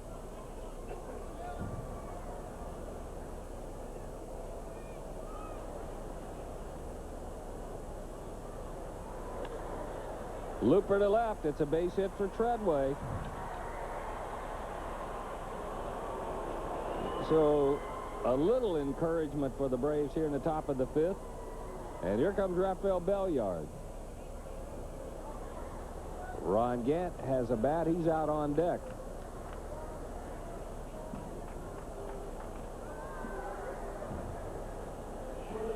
Treadway's hit, the 4th of the day for the Braves. Nixon has 1, Sanders has 1, and Belliard has a triple. There's a strike. Remember Belliard's triple down the right field line. John Kruk, a long run. It was off his glove into foul territory. Before John could track it down, Rafael was at 3rd.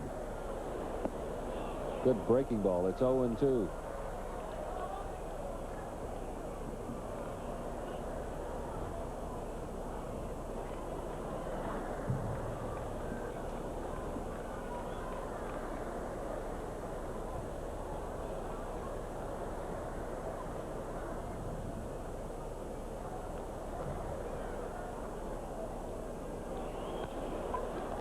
Right at Jordan, a chance for 2. His throw to Bell. He will not make the throw to second. The throw looked like it might have been a little bit offline. That was a chance for a 3-6-3 double play. I think if Jordan turns around, he could have just tagged Treadway, who was holding up. Watch. See, all he had to do was tag him, and he could have easily had the double play. That could turn out to be a break for Atlanta. That could have been a 3 unassisted double play. That's right, Tom. Thanks, Skip. You're welcome. Here's Ron Gant.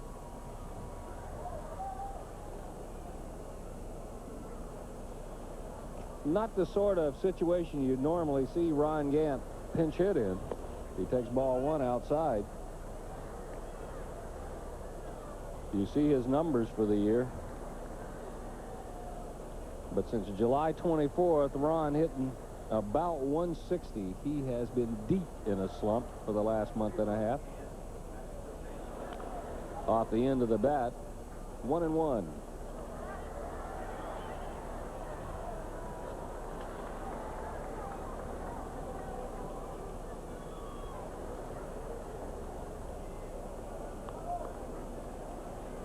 So Randy St. Clair, an inning and a third. He gave up 3 hits.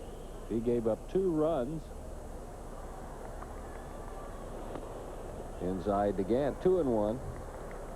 He walked one. It was intentional. He struck out one.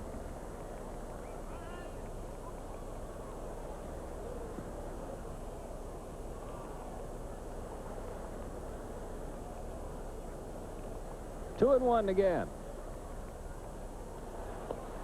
And this is the breaking ball. It's 2-2.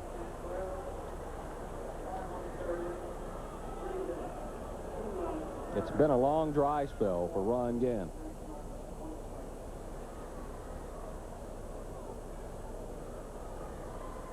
And it's been a busy time for Clarence Jones. I think they've tried just about everything to get Gant out of this slump.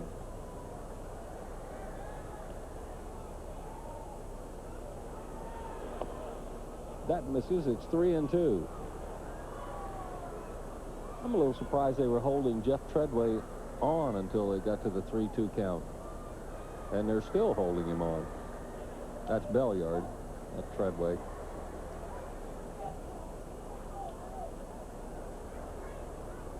He's not going, and Gant's gone. So Rivera records his second strikeout of the day. Ron Gant's troubles continue. We'll go to the top of the order, and Otis Nixon. Here's another look at the strikeout pitch, that big breaking ball. And again, you can see that front shoulder flying open on Gant.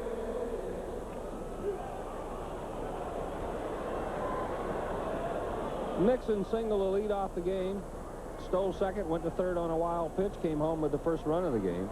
Next time up, he flied to center. Off the end of the bat, shallow left, back goes Bell. In comes Marsh. It's Marsh who makes the catch.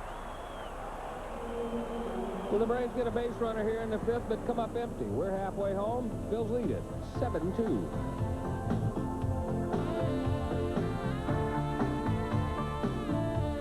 Along with Joe Simpson, Pete Van Wieren welcoming you back to Veterans Stadium, where it's been all Phillies right now, 7-2 behind Ben Rivera, and a lot of bullpen innings necessary today for Atlanta the day before a doubleheader, Joe. That's not always the most enviable of positions, but now maybe it'll be Mark Davis instead of Randy St. Clair, who provides the innings the Braves desperately need to try to hold the Phillies at bay and give that bullpen a little bit of rest. He is one of the guys that did not work in last night's ball game. Making his 11th appearance since coming over from Kansas City. And replacing Randy St. Clair, who worked an inning in the third, allowed 3 hits, 2 runs, walked 1, struck out 1.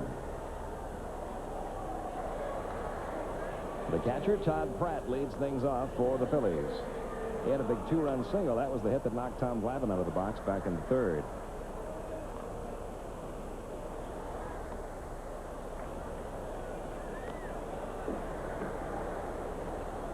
This little stretch of games the Braves have been in right now, they've lost 6 of 8 and trailing 7-2 in this one. With the exception of that game from Charlie Leibrandt last night, not getting many innings from the starting pitchers, the bullpen really being overworked.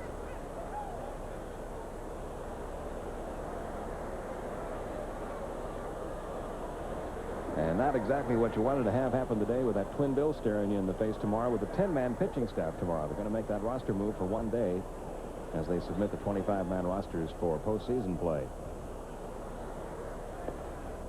And as rough as things have been of late, still not a bad record in the month of August. They're still hanging in there, and they're getting a lot of help from some other ball clubs.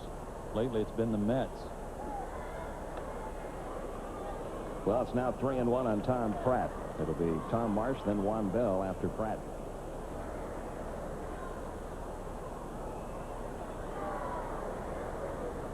A few years ago, when Pratt was coming up in the Red Sox organization, he was a player the Braves were very interested in trying to acquire as they were trying to shore up their catching. And he draws a leadoff walk from Mark Davis to start out the bottom half of the 5th inning. That is the 6th walk issued by Braves pitching on the afternoon. And now another of the youngsters, Tom Marsh, is 0 for 2 today. That's the 7th walk issued by Mark Davis since he came over in the deal for Berenguer, and covers 12 2/3 innings. That's one area that he's really got to work to cut down on, is putting runners on.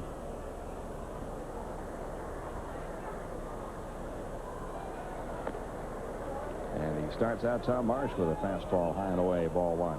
I think the mound's crooked. Everybody's been high and away on right-hand hitters, from the left side, haven't they? Tom Glavine had trouble out there, low and away and high and away. Maybe Mazzoni's going to go out there and straighten it. Here's what you can't figure out about a pitcher like Mark Davis.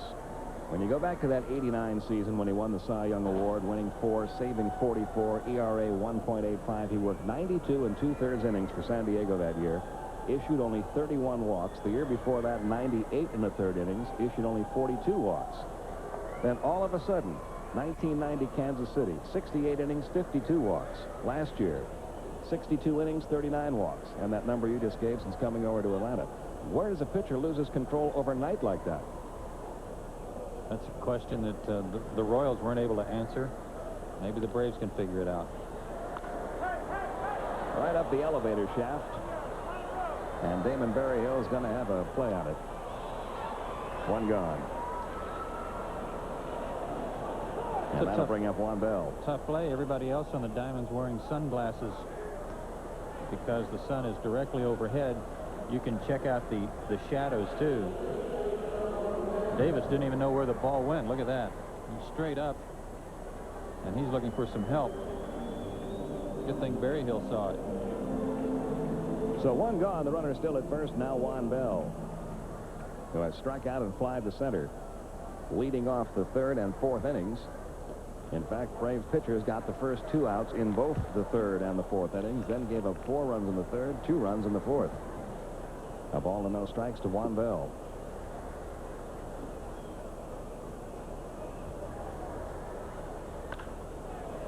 Deep short by Belliard. Base hit left field. Todd Pratt will stop at second. And the Phillies have runners at first and second as they try to get some more offense going here in the 5th inning.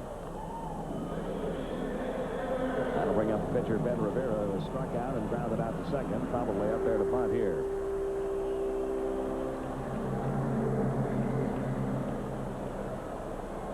One thing about Ben, he doesn't often get cheated at the plate. He made Tom Glavine work for his 2nd strikeout back in the 3rd inning and then hit the ball hard to Treadway his last time up. So let's see if they have him bunting after a long visit with Larry Boa. Braves think he will be. Bream is in, so is Pendleton. He is squaring. Bunts it foul, 0-1.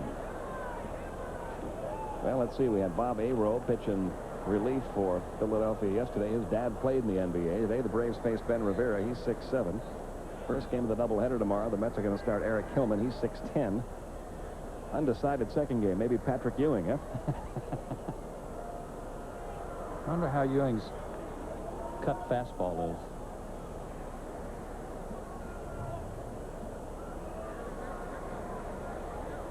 Nothing in 1 the count on Ben Rivera. 1 man out, runners first and second. Ben does not have a sacrifice bunt to his credit. Only been up there 17 times. Look how close Sid Bream is.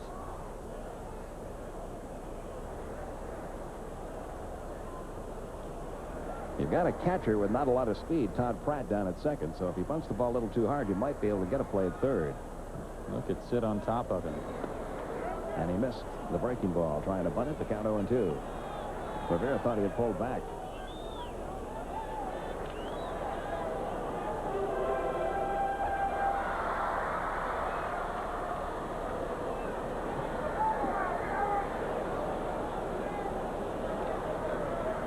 I don't know, after those first 2 attempts, if I'm Jim Fergosi, I may have to change sides here. We'll see what happens.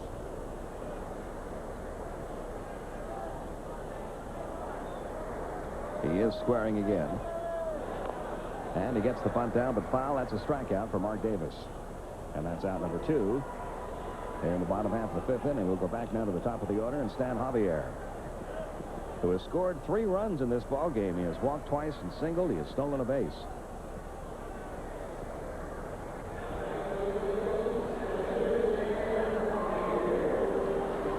You know, when a guy takes advantage of some playing time like Javier is right now with Lynn Dykstra on the disabled list for the rest of the year, it can really change the way a manager, an organization perceives a player. Maybe they brought him over here as a role player, and he's trying to prove that he can be an everyday player for them.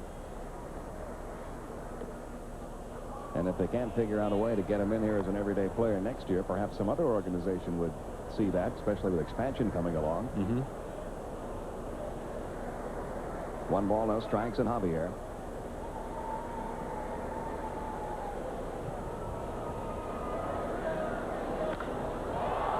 Straight away center field. Otis Nixon with the sunglasses down should have a play on it. And does for out number 3. So the Phillies get a couple of runners, but leave him this time. And after 5, our score remains 7-2 Philadelphia.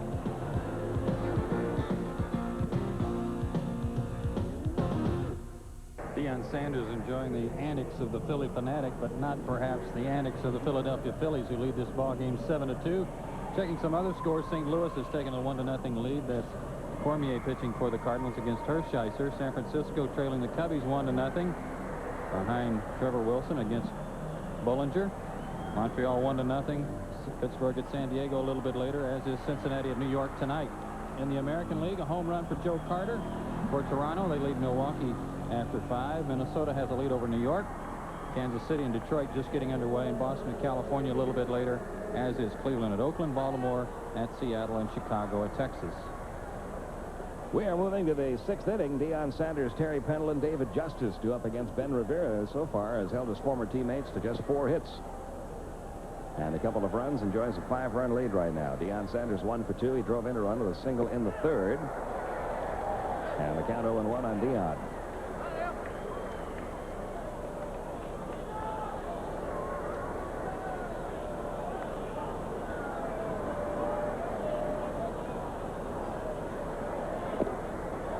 That one missing upstairs. 1 ball, 1 strike. One of the things when you play against a former teammate who is a pitcher, sometimes you can go to the plate and get real comfortable because you feel like, well, this is my old buddy Ben out there. I can get some good swings. But one thing Rivera has not allowed the Braves to do today, and that is get comfortable. He has sent several fastballs up and in to the left-handed hitters especially. Really brushed Dave Justice back early in the game. Just letting the Braves know that that was then and this is now. Exactly. And you got to admire him for that. Here's the 2-1 pitch coming. And that one's fouled back.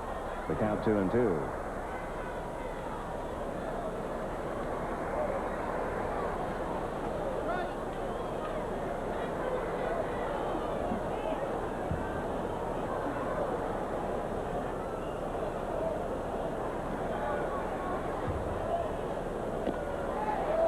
Just missed the inside corner. The count full, 3-2.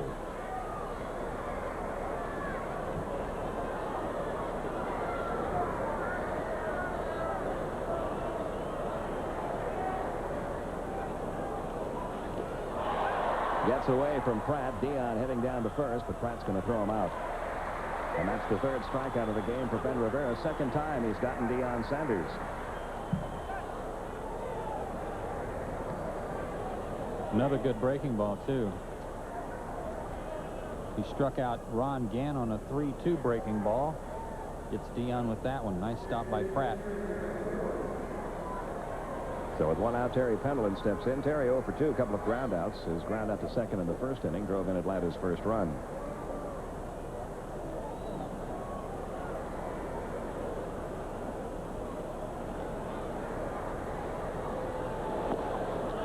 And he misses high and away, ball 1. One of the things that's pretty obvious to me about some improvement in Ben Rivera today, Pete, has been his control. And Johnny Padres has helped Rivera, the pitching coach for the Phillies. Little bouncing ball to first, fielded by Ricky Jordan. He'll take it himself. 2 down. And one of the things he did, and one of the simple things, was that he just had him change from a 2-seam fastball to a 4-seamer, going across the seams to try to keep his ball from moving quite as much. And you may remember also that in spring training, and when he was with the ball club, the Braves, early in the year, he was throwing more 3/4 sidearm, and he's more up on top now than he was when he was with Atlanta. Now David Justice is 0 for 2. He's bounced to the pitcher and flied out to right. Well, there's no question that the Braves didn't want to lose Ben Rivera. It was just one of those situations where they couldn't get him enough work. He was out of options. They knew he couldn't clear waivers. They knew somebody would play them. So they were just shopping him around, trying to find a team that would give some quality in return. And the Braves did get some quality in return. Donnie Elliott, who's done very well at Greenville and may be heard from in the future with Atlanta. Little check swing roller back to Rivera.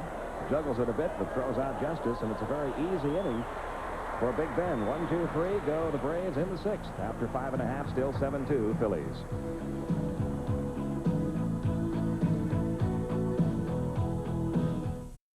For the 6, 7-2 Phillies, and time for today's Aflac trivia question. Who was the last Philly to win the National League batting title? We'll give you the answer in the top half of next inning. And for the Phillies, it'll be Mariano Duncan, John Kruk, and Ricky Jordan. There's Dallas Green, former Philadelphia manager and general manager, now a scout. Chance for the Mets now, doesn't he? And a called strike to Mariano Duncan, who is 2 for 3, a single, a double. He's scored a couple of runs.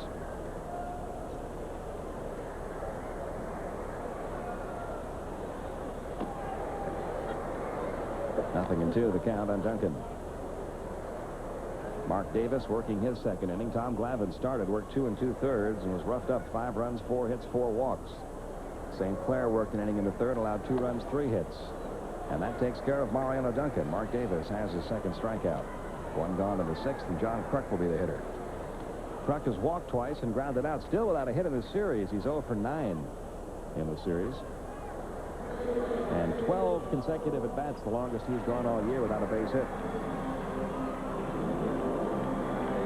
Pretty good battle going on for that National League batting title right now, with 3 very, very close at the top. The day started with Gary Sheffield at 335, Kruk at 331, Van Slyke at 330. John has slipped a point today, takes a strike. Last 2 pitches Mark Davis has thrown have had something on them. Good fastballs to strike out Duncan, and that one on the corner.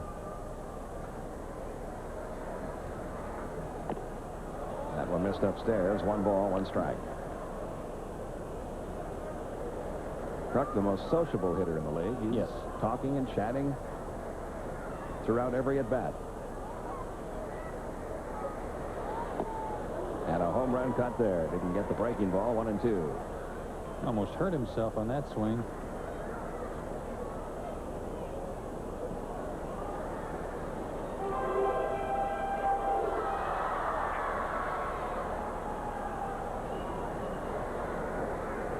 That one goes all the way to the backstop. 2 and 2.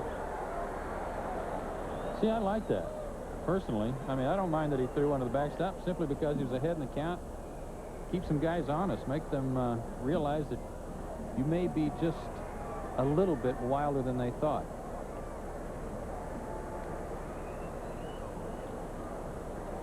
Now the 2-2 on the way, and the breaking ball is low for ball 3 and 2. You see Kruk keeps staring over to the Atlanta dugout. He may be looking over at Leo Mazzoni, who was a neighbor of his. When that pitch sailed all the way to the screen, he stepped out of the box and stared over toward the Braves dugout. I'm sure at Leo. There's ball 4. Breaking ball missed. Walk number 2 issued by Mark Davis. And that is walk number 7 off Atlanta pitching. And the batter will be Ricky Jordan, who's had himself a good day. He's 2 for 3. He's driven in 3 runs with a pair of singles. And while he is only hitting .258 for the year against the Braves this year, he's at .333 now, 12 for 36.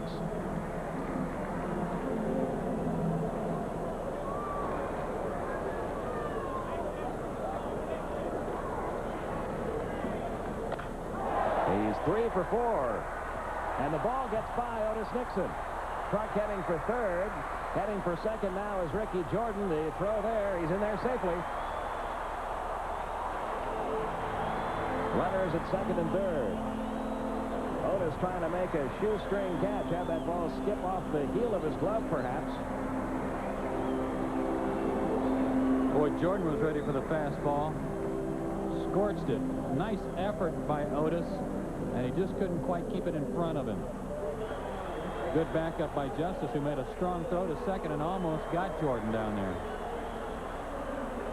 And Ricky Jordan gets a reward the rest of the day off after his 3rd hit. Ruben Amaro comes in to pinch run for Jordan.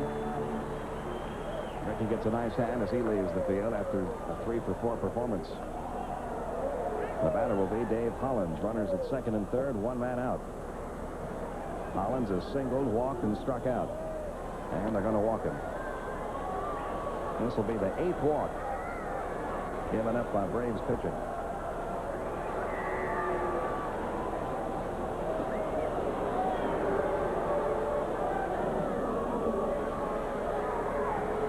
They'll go after the rookie catcher, Todd Pratt.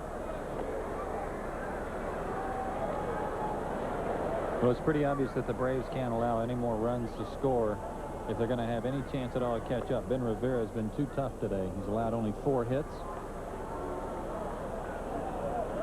And they already trail it by 5. The third walk issued by Mark Davis. Bases now loaded with Hollins at first, Amaro at second, Kruk over at third, and 1 man out.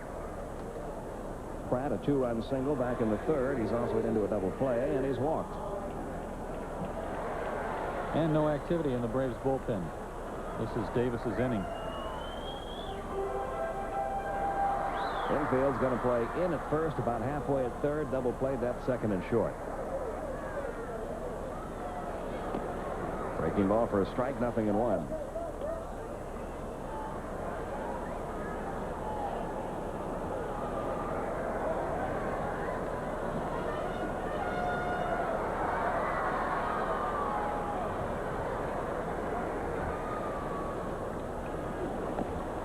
And there's a backdoor breaking ball in the outside corner for a strike, 0-2.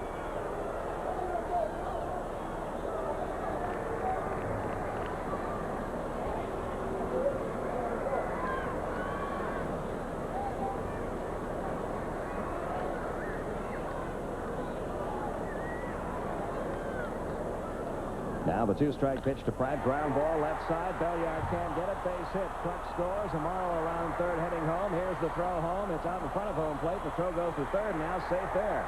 2 runs are in. It's 9-2 Phillies. Todd Pratt has driven in 4 runs on the afternoon.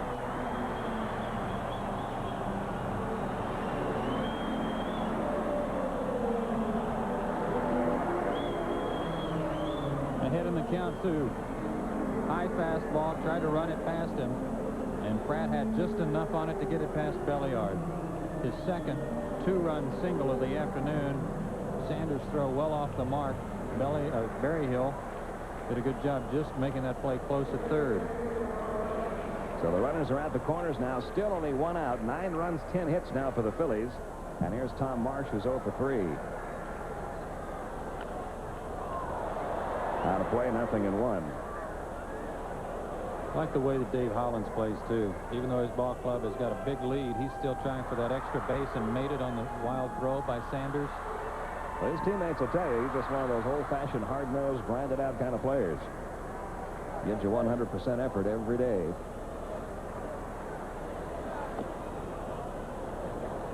It's 1-1 now on Tom Marsh.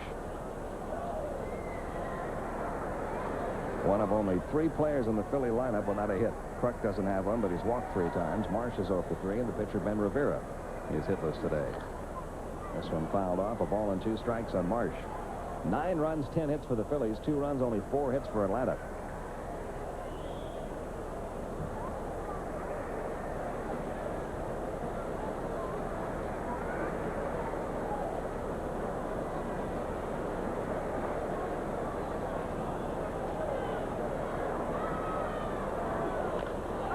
Chopped over the mound. Davis didn't know what that one was. Belliard barehand grab. Throw on to first in time. Great play, Belliard. A run scores as Hollins comes home from third to make it 10-2.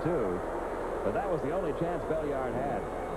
And he made the play. Marsh picks up his 7th RBI. Brilliant play by Rafael Belliard. Watch him barehanded and throw it all in the same motion. He was in the air, came down, and was in his throwing motion with the play. Good call at first by the umpire.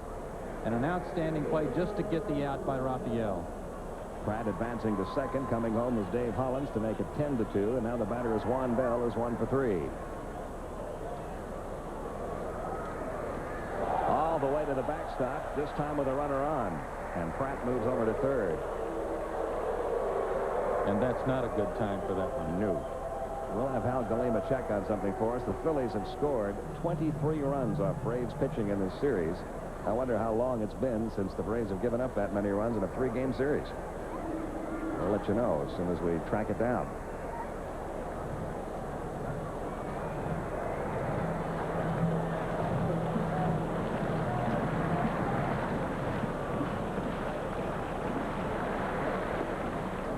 That's in for a strike. 1 ball, 1 strike on Juan Bell. 10 runs, 10 hits for the Phillies, 2 runs, 4 hits for the Braves. Braves have made an error. Braves pitchers have walked 8.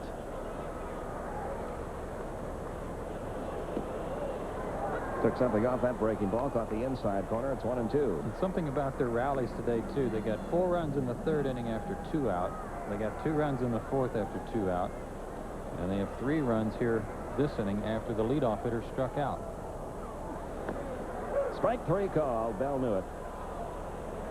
3rd strikeout of the game for Mark Davis. But in between the strikeouts, 3 runs scored. It's 10-2 Phillies after 6.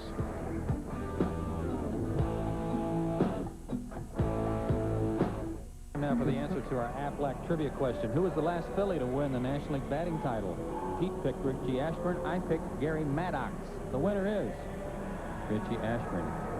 And you know they have a petition drive going here at the vet. Richie, who's one of the all-time great outfielders, now a broadcaster for the Philadelphia Phillies, not in the Hall of Fame. A lot of people think he should be, and they've got a special booth set up here at the vet that you can drop by and sign your name to. They're trying to get a petition sent to the Hall of Fame, to the Writers Association, to think about Richie, who would have to be voted in by the Veterans Committee now. Ruben Amaro stays in the game in right field, and moving from right field to first base is John Kruk as we go to the 7th inning.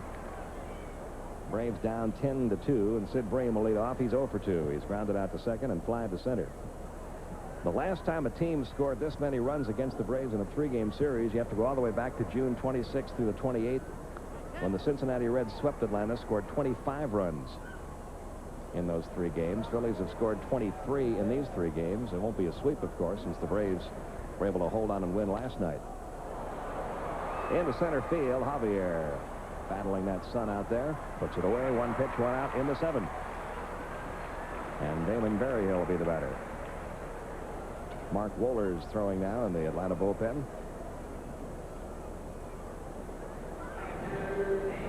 Berryhill 0 for 2. He's flied to right and popped to second.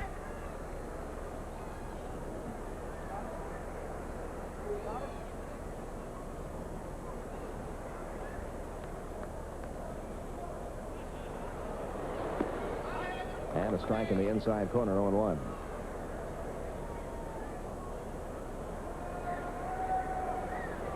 Ben Rivera doing the job against his former teammates. Berryhill tried to stop the swing, could not. It's 0-2.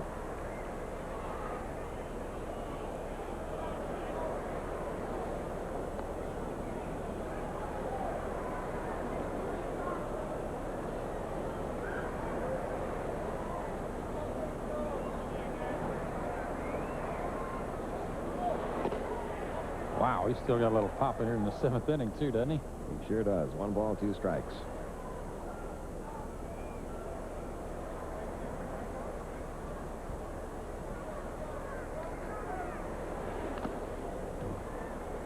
Still a ball and 2 strikes on Berryhill.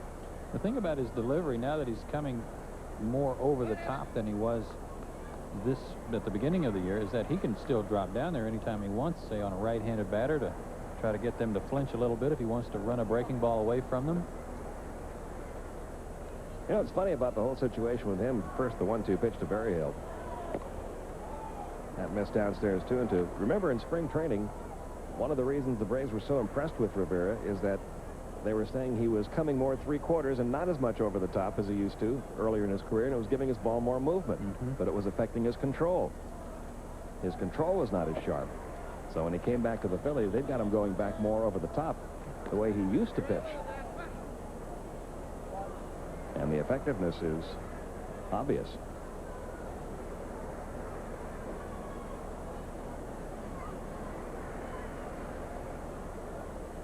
Here's the 3-2. He strikes out Berryhill with high heat.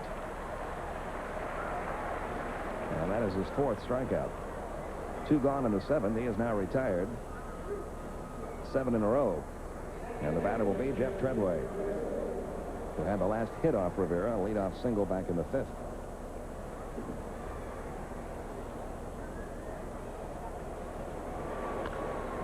Into shallow center field. That might drop. Nope. Nice running catch by Javier to end the inning. 1, 2, 3. Go the Braves in the 7th. 7th inning stretch time here at the vet. It's been all Phillies, 10-2.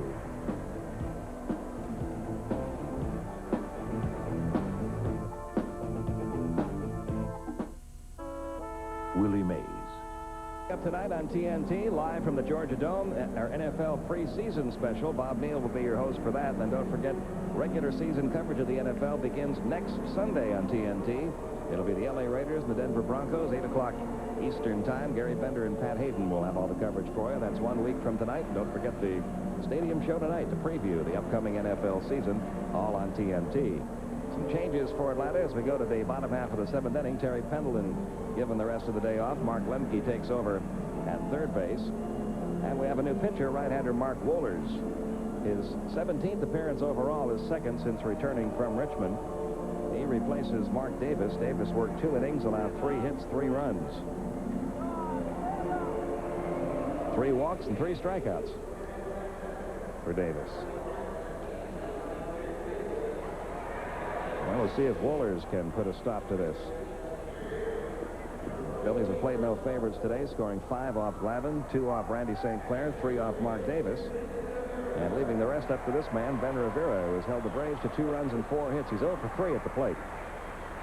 Kent Mercker came in to get the save last night, but that job from the right side wide open. If Wohlers can somehow come in and show Bobby Cox that he's ready to assume that role, and he pitched a perfect inning a couple of nights ago, he might be the guy. Over the mound, charging at Rafael Belliard. Couldn't get to that one. It bounced right over his head, trickling into left center field. I think he had the same thought on that ball as he did when the ball hit by Tom Marsh in the last inning. Maybe barehanding it and firing on to first, but that one had too much topspin and bounded right over him. And he had to charge it. If he waits back to wait for that hop to come down, even Rivera beats it out. So that's the only play he had. Maybe he jumped a little bit too soon, but he had to charge it and try to smother it. So Ben Rivera gets credit for a base hit. That's the 11th Philadelphia hit. And back to the top of the order now, and Stan Javier. Javier has walked twice, singled, and flied out. He has stolen a base and scored 3 runs.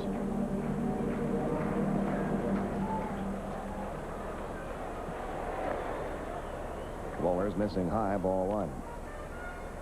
Steve Avery and Pete Smith go in the twilight doubleheader at Shea tomorrow night. Eric Hillman will pitch 1 game for the Mets. They still haven't announced who their second game pitcher will be. Nor have they announced who will work on Tuesday night when John Smoltz goes for the Braves. Probably somebody called up from AAA because of the doubleheaders they've been involved in lately. And Tuesday is the day you can expand your rosters. Now the 1-1. 1-2 on Javier. Don't know for sure who the call-ups will be for the Braves, but you would assume that they would be able to expand their bullpen on Tuesday.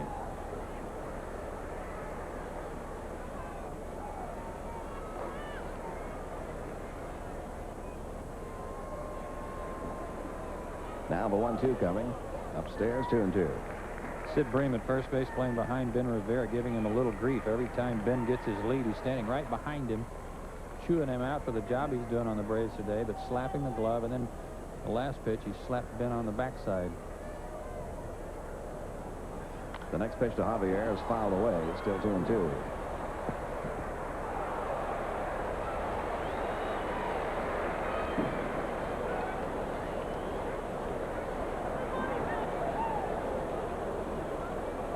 Judging by Sid Bream's attitude after last night's game, even though the Braves held on to win at 7-6, it would not surprise me if somewhere in the next day or so, Sid and Terry Pendleton called one of those players-only get-togethers. On the ground short, this should be 2. Belliard to Treadway on the first in time for the double play. What do you think about that, Joe? I don't think it's a bad time at all for one. And those are the guys that usually get it done. Now Rivera trots by Mark Wohlers and has a little chat with him. I'm sure to rub it in his face a little bit that he got a base hit off of him. And that was Ben's second hit of the year. Those are very good. Those meetings are very good if you pick the right time. If you have too many of them, I don't think they serve a good purpose at all. And so far this year, I think there's only been one of those. Yeah, I think there has been just one. And that was early in the year when the Braves were still in the second division and struggling. Mariano Duncan, 2 for 4. 0-1 the count.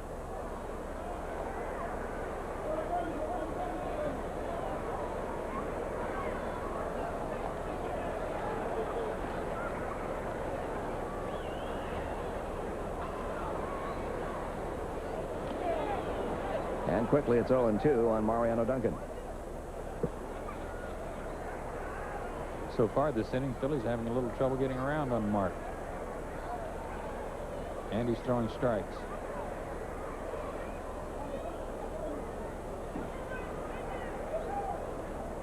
Here's the 0-2 on the way. Again getting around late in the fastball.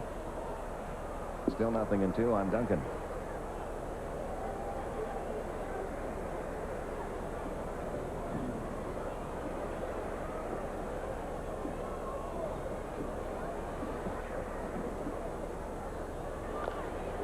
Chop to third, Lemke.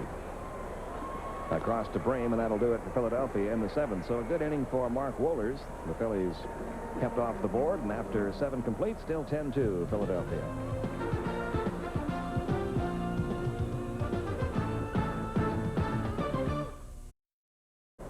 Here's Rafael Belliard leading off the 8th inning. He has tripled and hit into a force play.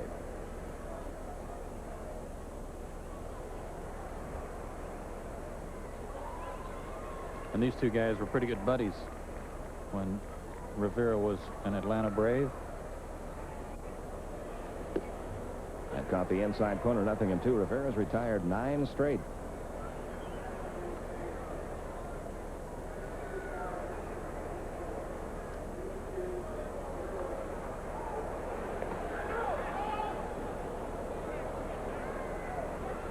A ball and 2 strikes in Belliard. Crowd today 32,084. 32,084. Phillies, despite their poor season, will draw a little over 2 million again this year. And all those things, bad things you've always heard about Phillies fans, I don't think that applies much anymore. They really turn out for this ball club. Braves need to figure out something about Ben Rivera, because they're going to see him again next weekend. Boy, did he have some smoke on that fastball. Strikeout number 5 for Rivera. He just overpowered Belliard with that one.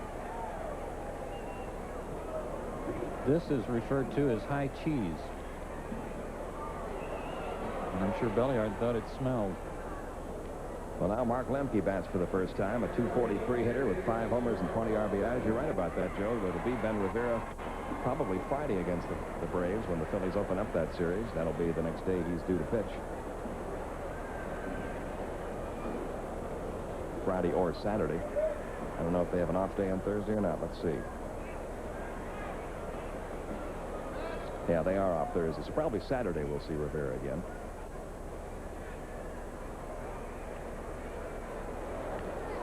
Which is not necessarily good news. That means Kurt Schilling on Friday.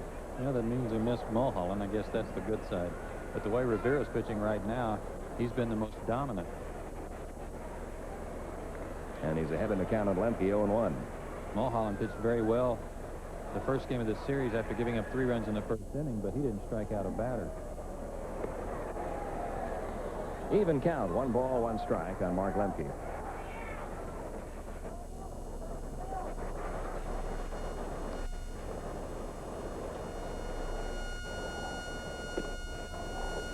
On the outside corner, 1-2. Nothing wrong with Rivera's control today. There's Mike up in the Atlanta.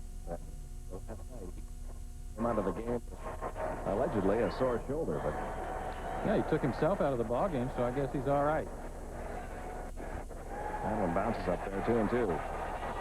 I think the thing that's impressed me most about Rivera this afternoon is the control, because we saw him pitch a lot in spring training and sporadically with Atlanta early in the year, and the one problem he had in almost every appearance was his control.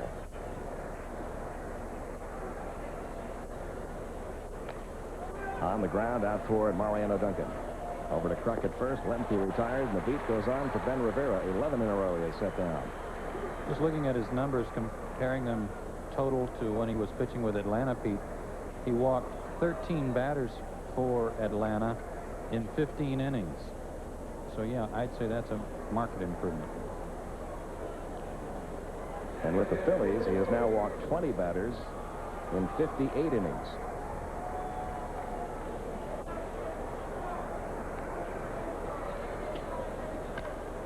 Into right center field for Otis Nixon for a base hit. It's going to be more than one. Otis around first, heading for second. He's going to get all the way around at least to third. And he's going to be held up there as the throw finally comes back from the infield. So for the second day in a row, Otis Nixon has himself a triple. When he tripled last night, it was followed by a Deion Sanders triple. That's only the second three-base hit of the year for Otis Nixon. That's something. You don't get one all year, then you hit them on consecutive nights. That was a hanging breaking ball, and because Javier was playing him over into left center field, the fact that it was also being played on turf, it finds the gap and the wall. Amaro tracks it down, and he got it back in quickly to prevent an inside the park home run. Now Deion Sanders had a run-scoring single back in the third and struck out his other two times against Rivera. Lonnie Smith has moved out on deck with the pitcher due up next.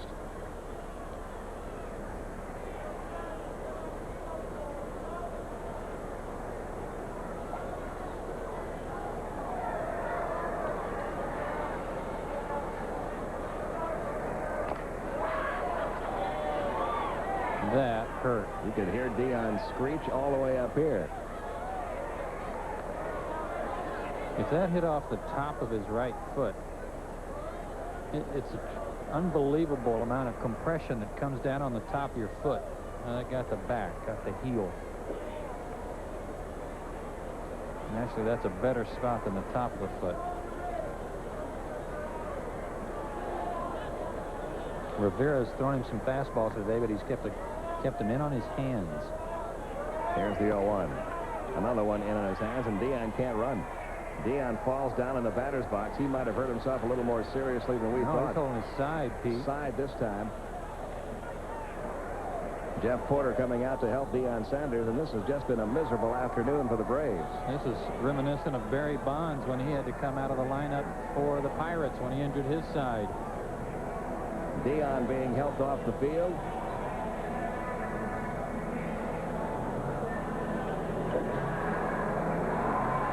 And he is a guy that does not show any signs of pain when he's hurting. That had to be tremendous.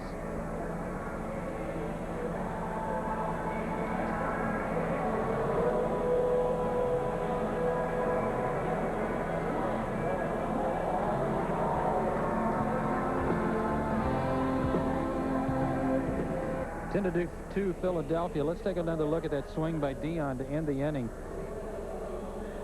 Fastball in on his hands, and he tried to open up to get the bat through, and maybe in doing so hurt his side and rib cage area. You can see there his mouth is already open as he felt the excruciating pain, and he went right down to his knees and then was prone on the ground. Had to be helped off the field, and Lonnie Smith will take his place in left field. And Mike Stanton comes on to pitch here in the 8th inning after Mark Wohlers works a scoreless inning. If that's one of those rib cage muscle pulls, those can be very, very tricky injuries. Players have been known to miss 2 or 3 weeks before something like that heals. And it's also the kind of injury that's very susceptible to happening again when you try to come back, if you try to come back a little too soon. So we'll try to get a report on Deion. John Kruk leading off here in the 8th inning. He has walked 3 times and grounded out. Well, maybe he can make a miraculous recovery like Stanton. Mike able to go back out there and charge the hill again today. In Chicago's Wrigley Field, Jim Bullinger has a no-hitter through 6 innings against the San Francisco Giants. Completed 2-0.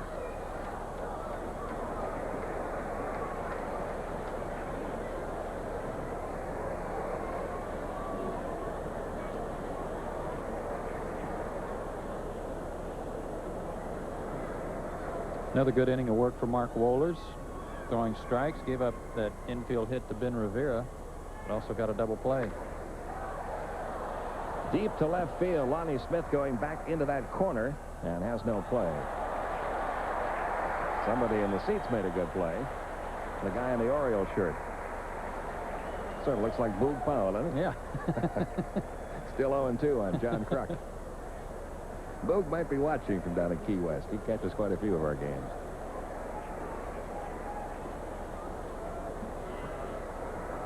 Still 0-2 on John Kruk.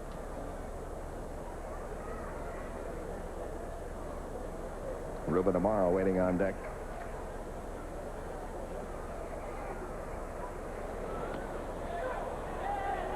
They will appeal, and third base on Charlie Relaford is going to ring up John Kruk. Stanton gets credit for the strikeout. I doubt that John Kruk's gone through too many 3-game series this year without a hit.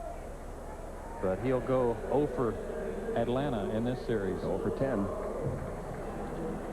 And now Ruben Amaro bats for the first time. He came on as a pinch runner for Ricky Jordan. Hitting just .202 in the year. Does have some power. 5 homers and 22 runs driven in. Takes the ball low and away. Well, I guess everything was breezing along just too comfortably to last all the way through the season. It has been a tough couple of weeks for the Braves as Amaro gets hit number 12 for the Phillies. Ruben Amaro, the other part of that deal that brought Kyle Abbott, that we saw pitch last night, to the Phillies for Von Hayes. Good-looking young outfielder. But everything has been a little down for the Braves lately. The starting pitchers have struggled, with the exception of Charlie Lebrandt's effort last night.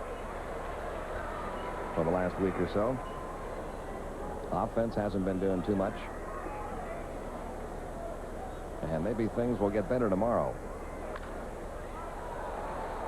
Sid Bream giving chase down the first base line and foul ground. Can't quite get to that one. But you know, Pete, I'm not that concerned about the offense. This has not been a ball club all year long that just pounded out a lot of runs where suddenly they're not getting any hits or runs. They've had timely hitting all year long, and they're still doing that when they get runners in position. They don't leave too many guys at third base when they get them around or get them into second base. So I think the offense will be just fine. I think Ron Gant's beginning to show some signs of coming out of his slump, too.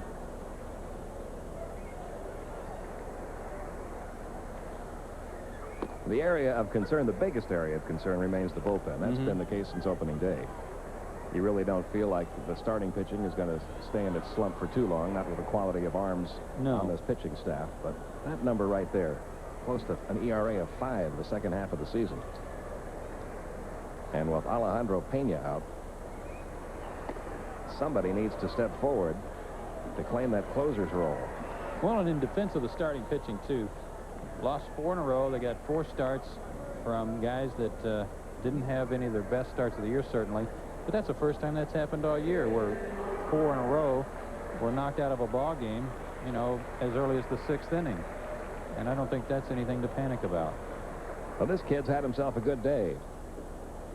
Capping off what's been quite a year for him. He started out the year at Double-A, hit .333 with 6 homers at Reading, then went to Scranton, hit .320 with 7 home runs.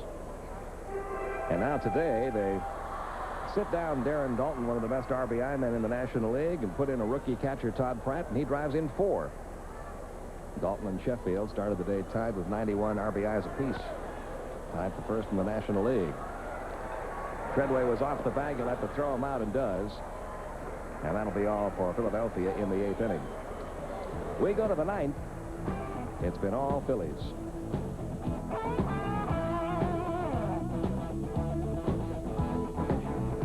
We are going to the 9th inning. We do have some news on Deion Sanders. As painful as that looked when he fell down in the batter's box making the final out in the 8th inning, it seems to be nothing more than a strained side muscle, which he apparently initially injured on a throw to the plate back in the 6th inning and aggravated it on that swing, but they don't think it's too serious. And according to Dave Persley, Deion could be back as early as tomorrow.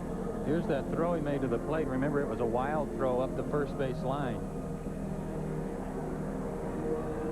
And whatever it was that grabbed him on that throw obviously was irritated on the swing. Let's hope that he's all right. Goodness knows he's been able to play with a lot of pain. Remember, earlier in the year he was playing with that broken foot. Lonnie Smith will lead off here in the 9th against Ben Rivera. Lonnie at .247. He was a former Philly. He was a member of that World Championship team in 1980.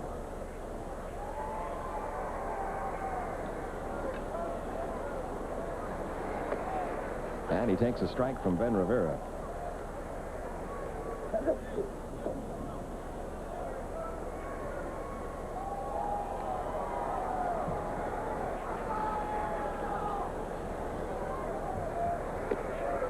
That missed outside. 1 ball, 1 strike.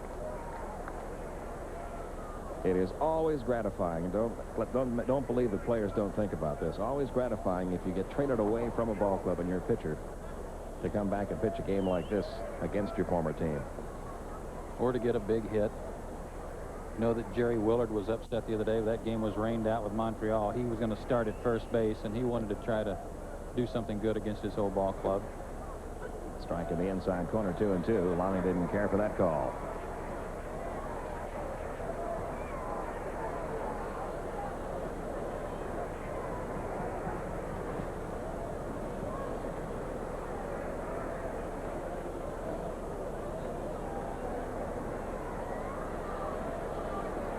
I'm glad he's smiling.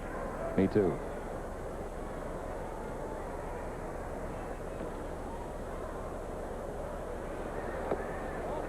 Full count now, 3-2 on Lonnie Smith. David Justice will follow, then Sid Bream.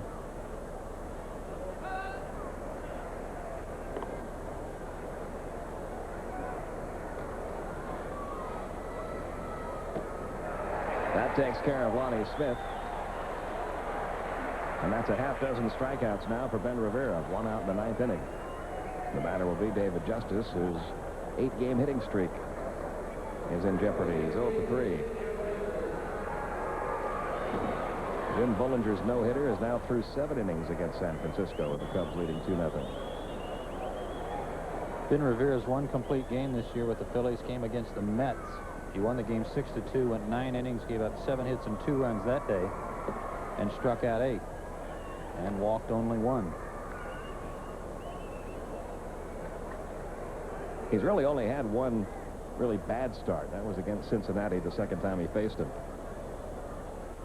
And that is oftentimes very difficult for a young pitcher, especially to do, is to face a team, the same team, in back-to-back starts. He beat the Reds 9-3 with 7 innings and only 2 runs allowed on August 19th.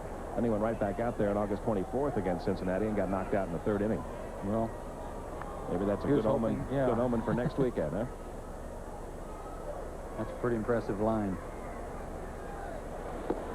Outside corner, 1-2. He's still got plenty of life on that fastball.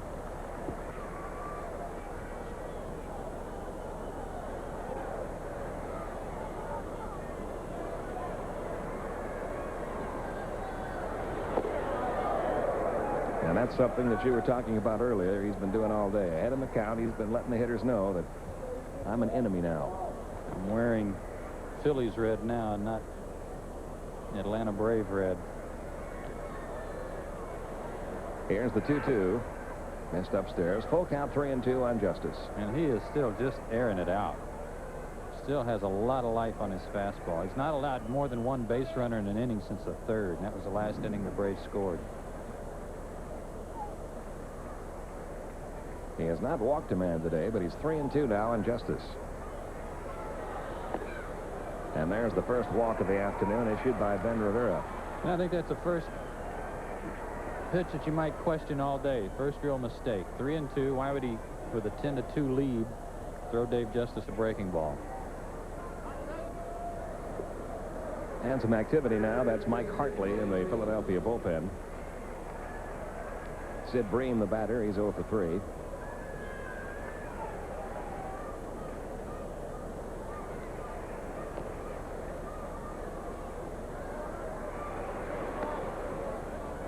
A ball outside. They're not holding Justice at first with an 8-run lead.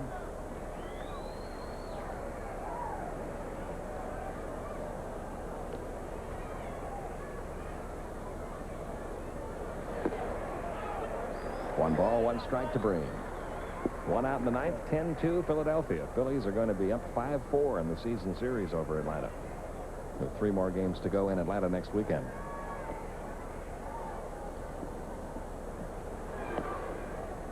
And it's 2-1 now on Bream.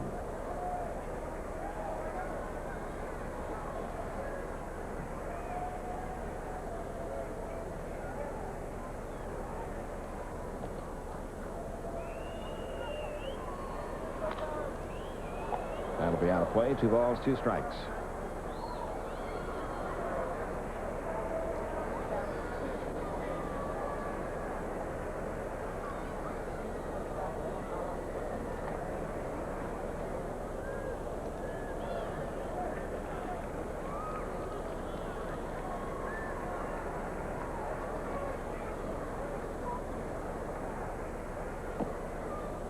Third straight hitter he's gone 3-2 on in this inning.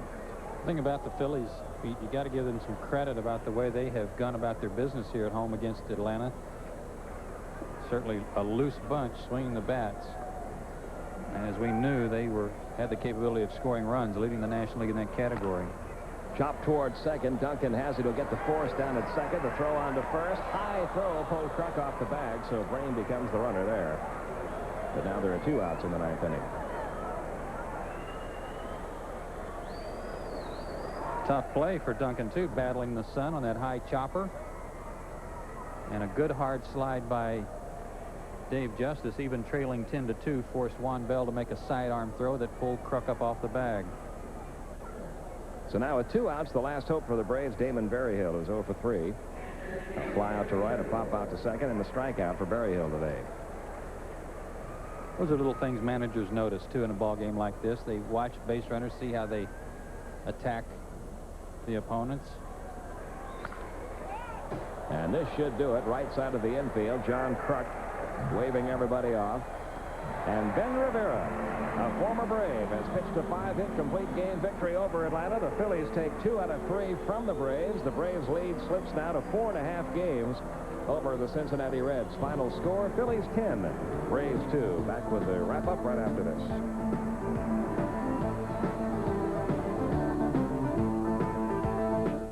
Well, it was a bad day at Black Rock for the Braves, and Tommy Glavine as the Phillies pound the Braves 10-2. Totals in the ball game: 10 runs, 12 hits, no errors, and 8 men left on for Philadelphia. 2 runs, 5 hits, an error, and 4 left for Atlanta. Big Ben Rivera picks up his 4th win against 3 losses. Tom Glavine loses his 2nd in a row in his 2nd attempt to win 20. His record now 19-5, and he's now 10-2 lifetime against the Phillies. Time of the game, 2 hours and 52 minutes, 32,084 here at the Vet. As mentioned, Big Ben Rivera had himself quite a ball game. It was his 2nd complete game of his career, his 4th win, only 1 walk and 6 strikeouts, and he does it against his old teammates. And for his work today, he is our Holiday Inn player of the game. Let's update you on the rest of the scores in the National League. Cardinals behind Real Cormier, and now Todd Worrell leading the Dodgers 2-0. San Francisco finally got on the board and finally broke up Jim Bullinger's no-hitter with a Kurt Manwaring home run. Cubs still lead, though, 2-1 in the 8th inning. Montreal behind Ken Hill, shutting out Houston in the 6th inning. Pittsburgh and San Diego just underway. Walk against Deshaies in that one. Tonight, Cincinnati plays at New York. Tim Belcher against Sid Fernandez. Over in the American League, Toronto trying to get a little revenge on Milwaukee after being whomped by them the last 2 days, leading 5-3. They are in the 8th inning. Joe Carter has hit his 29th homer of the season for the Blue Jays. Minnesota leading the Yankees behind Kevin Tapani.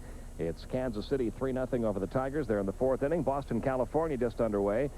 Cleveland, Oakland just underway. Cleveland, in fact, has picked up a run now to take a 1-0 lead.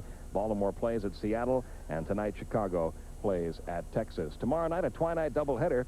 The Braves and the New York Mets, 5:05 Eastern Time. We'll have both games for you here on TBS. It'll be Steve Avery against the rookie Eric Hillman in the first game.